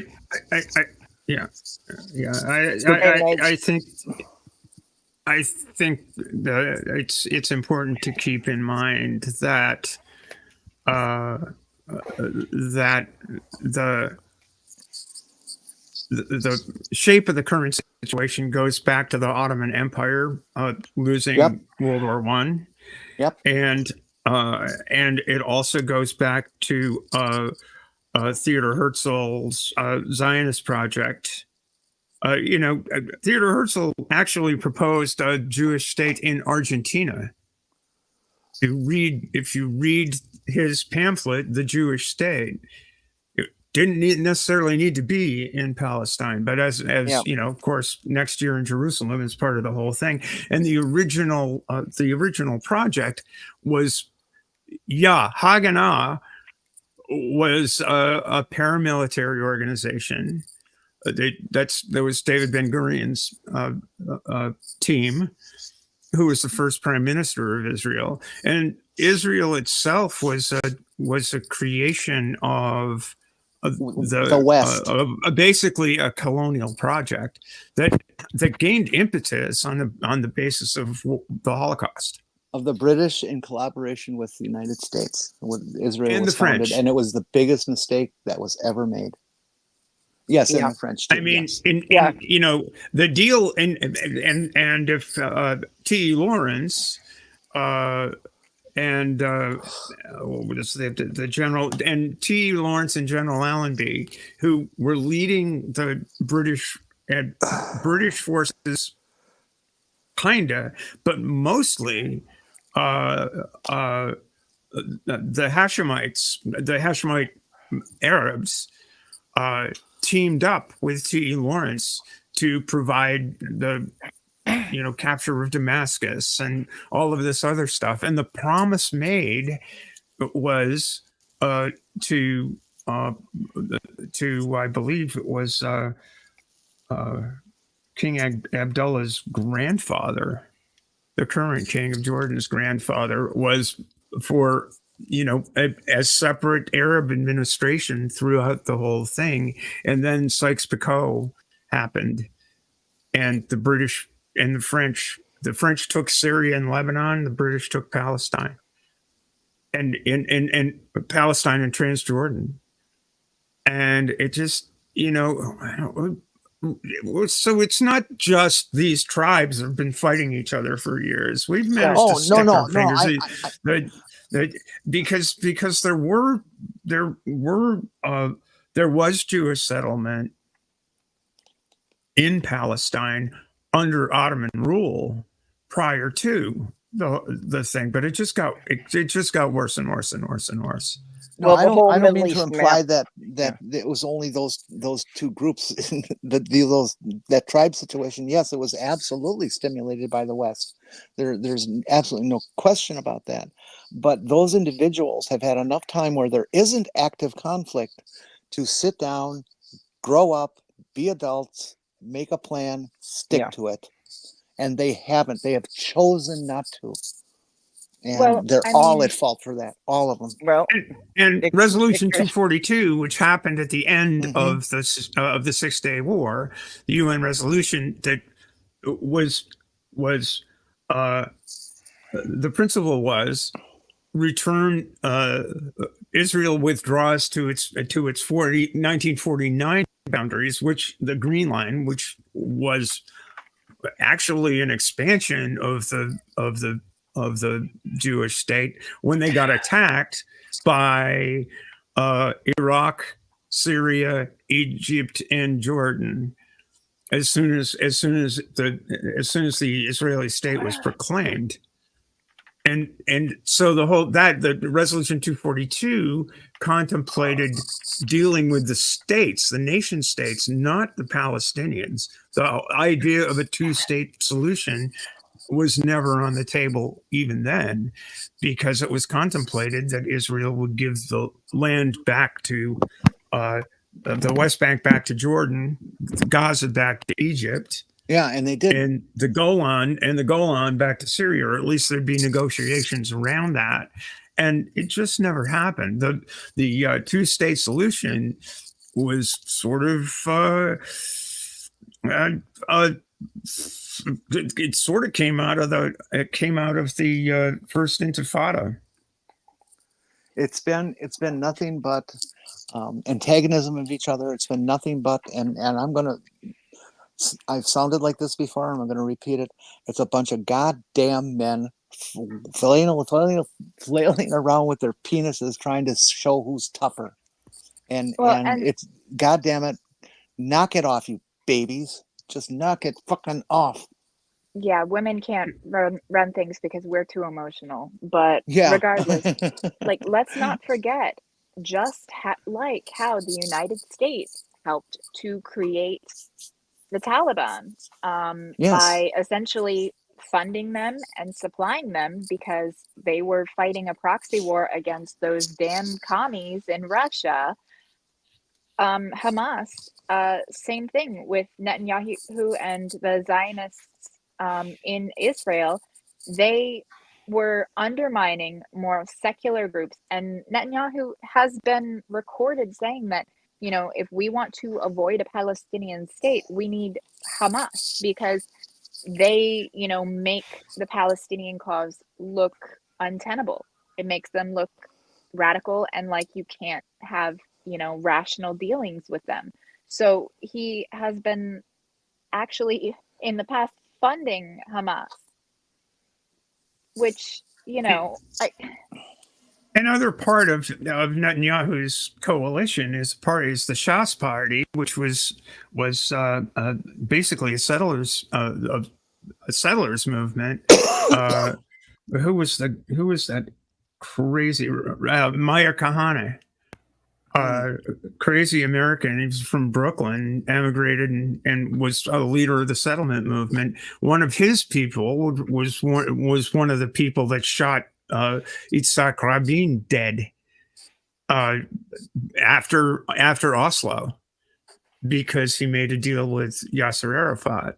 And let's not forget it's just this the whole, you know, and his idea of the land of Israel was from the Euphrates to the Nile. I mean, that ain't gonna work. No, not for anybody. We also, though, have to not forget history, although it was not our athletes that had it happen to them. The 1972 Olympics, when the Palestinians came in and shot up athletes and held them prisoner and ransom, and it was just a horrible thing. Well, you know, at the event that is designed to bring the world together and try to create a peaceful adult relationship amongst nations, and these pricks come in and let's wag our penises. That's what got Arafat, basically. That's when right after that is when Arafat wound up in Tunis, and basically not having hardly anything to do with boots on the ground in Palestine, and the Palestinian Arabs. And it was the Palestinian Arabs in the first Intifada that flipped the narrative on Israel. Oh, look at poor Israel! It's getting attacked on all sides by all these nations that want to push them into the sea. Well, in the first Intifada, you had images of a Palestinian Arab teenager throwing a stone at a tank. It was very much a Tiananmen Men look to it. That's what kind of flipped, and all of a sudden we've got after that you got Shamir and I'm rather Rabin and Arafat making peace. It's complicated. It's wicked complicated. Mm-hmm. And when I don't see a solution either. I don't. When there is an attempt at peace, like the Israeli Egypt treaty, that Carter put that through, or was that whoever? I don't care who put it. I don't care Oslo who put it through. Oslo was no at Camp David. Camp David was Carter. That was Carter. And even with that, and then what happened after that? Well, then the rest of the Arab world decided that Egypt was no good, so they attacked and hassled the shit out of Egypt. They made them the pariah of the area. You know, it's like, come on, you guys. You say you want peace, you say you want to dominate your women and run your little stupid countries and rip the world off for the price of oil. You know, fine, but stop fighting. You're killing people. And it's time to end it.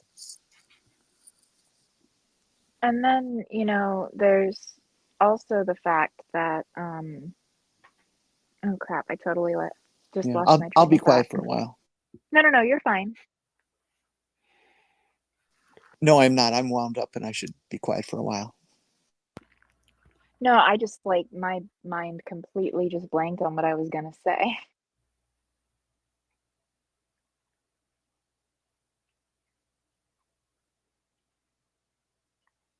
Do do do do do do do do do do do. Women can't run a good war. Well, Golda Meir, Margaret Thatcher, and Indira Gandhi. You know.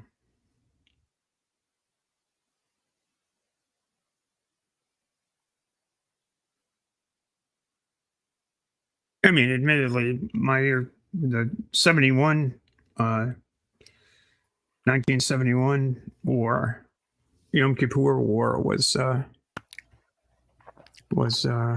know, not a big win for Israel, but it was the impetus for the Camp David Accords. Here's what we might get if we let women run the war. Well, Yeah, yeah, that'd be nice. of course, women can't run a good war. They'll just be catty to each other and talk about themselves behind in each other's backs. Isn't that what the CIA and the Russians do? Yeah. KGB, that's what I was looking for.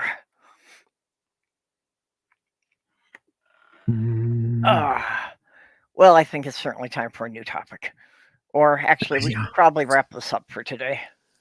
And Putin's in the background pulling strings and fucking up the whole thing and denying any responsibility for it. But he's fucking pushing the buttons. Yeah. Fucker. So if we could go around and give everybody a final say, we'll be past the 3.5 hours here. So. Oh, wow. I just want to apologize to the chat that I do get wound up and I start saying things. I do my best to not offend, and I do my best to not make people want to cut my throat. But sometimes I go too far, and if I did today, I'm sorry. But I'm very virulent about how I feel about all of this. I don't think you did anything out of line. And I just want to make sure that I still love you guys, and I didn't want to hurt anybody if I did. No, it's a fucked up situation. Everybody's getting worked up about it, and nobody knows what to do with it. Yeah, it's a shame. I mean, I wish I could see, you know. Yeah, they're just obvious. The obvious thing is, why don't you all just? Can't we all just get along? But I don't know. Well, I think it is one of the things of working from the top down. That if we get rid of all the leaders on both sides, can we get to a level that the civilians are just at the market with each other? But the thing is that Bibi knows that if the war is over, so is his government, and and one of his defense minister basically said that. And I know, and history shows it never works if you create a power vacuum, that somebody else will rise up into it. So.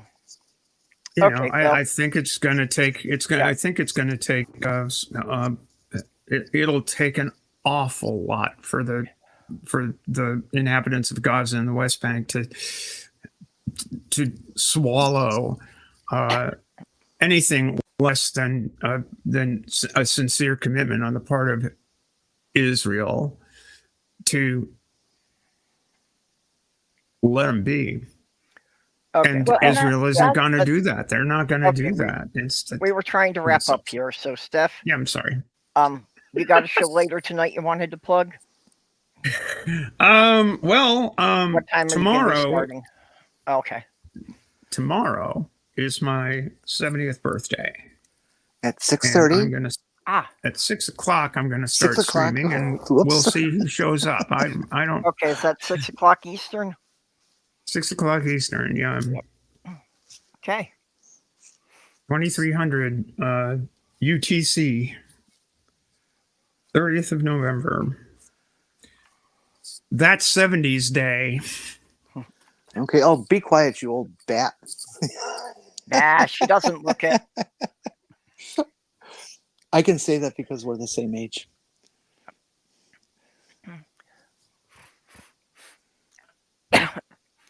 Okay, Kitty, you have anything going on? You want to plug your TikTok? No, I mean, yeah, if people want to follow Kitty the Atheist on TikTok, cool.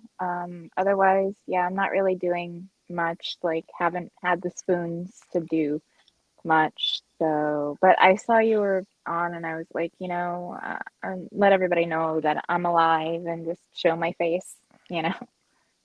Okay, yeah, and I put your links in the description, and oh yeah, your TikTok link is in there. Okay, cool. So there And you I go. would rather you make 10,000 of your crocheted penises than have one more penis waved in the air by fucking men who want to kill. So Actually, keep it up. technically, I only need to make 20 of the penises. I get to do 20 boobs, 20 pussies, and 20 penises. Oh, that's just so funny to say. So Yeah, it's 60. well, you know, 60 total. And I my don't wrist see is what's wrong with. I don't see what's wrong with a crocheted penis. I mean, it's like cod pieces used to be a thing, and Yeah. There you go. you know, Shouldn't it Gotta be 40 bling out boobs? I mean, the. they're supposed to come in pairs after all. Mate just got a point. I don't want to do it 80. Like, I'm good with 60. Thanks. Like, fuck. Like, I'll have carpal tunnel by the end of it. how'd you get that? Well, I was crocheting. No, never mind. Yeah, Katie, I was just thinking you probably should label those things, and for liability's sake, you should probably put a line on there that says "Do not use for vaginal insertion." Never mind. Well, they can be put in the You don't want to washing wind up with a machine. lint problem.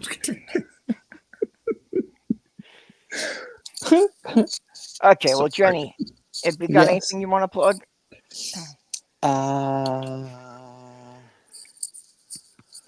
No, I think pretty much just trying to keep my head straight and inviting people to come on over to TikTok and watch some of our hate sessions.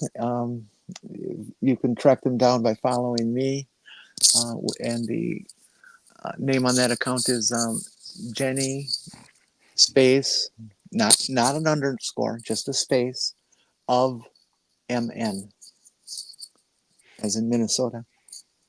And you should be able to track me down and find out if I'm in a live or whatever's going on, and enjoy the war when you get there.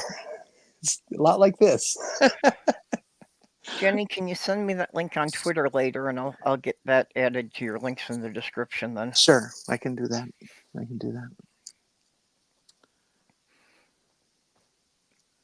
Okay, Mage, you had mentioned you got a video just about ready to be released. Yep. So, anything else you want to say before we go? I'll probably be on Beck's channel on Sundays.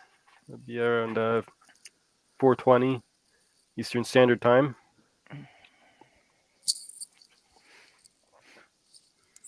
So that's about it for now.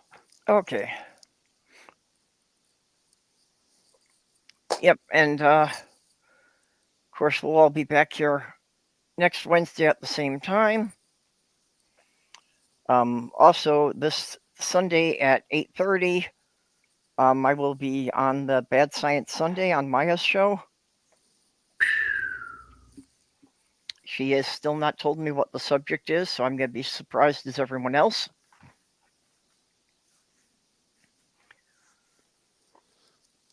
It'll probably be the danger of having your private parts waxed. No, that would be something far too sane for that show. I'm sure it's going to be something, like Hollow Earth or I Married Bigfoot. I just wanted wanted to pull Stephanie's trigger one more time. One billionaire that's like injecting his son's blood because he wants to live forever. Oh no, an adrenochrome nut. Yeah, like he's like injecting his like teenage son's blood into himself so that like he can live forever. Like, yeah, he's some billionaire or whatever. He takes like 60 supplements a day. It's crazy. This is directly from Q. Yeah, directly from them. Or vampire fleck. That should be grounds to get the kid removed from the home. You know, if he said this publicly that he's stealing his son's blood, you know, that should be grounds to have the teenager removed from the home. Yeah, like for normal people, but those rules don't apply when you have billions of dollars. Yeah. Well, okay. That aside, I just want to thank all of our subscribers. Kitty the Atheist, who, while we haven't seen her in a while, has continued to send me something on Patreon every month. Skits Crasher was here earlier. I don't know if he's still with us. And Robert X, Lavender Lady, Greg Hartwick had popped in and out a couple of times. Southern Cell and Vonrek SoulStrider. So appreciate all of you, helping me pay the bills and keep things going here. So we will see you all next week. Bye-bye all. Don't get caught in the Mideast. Later.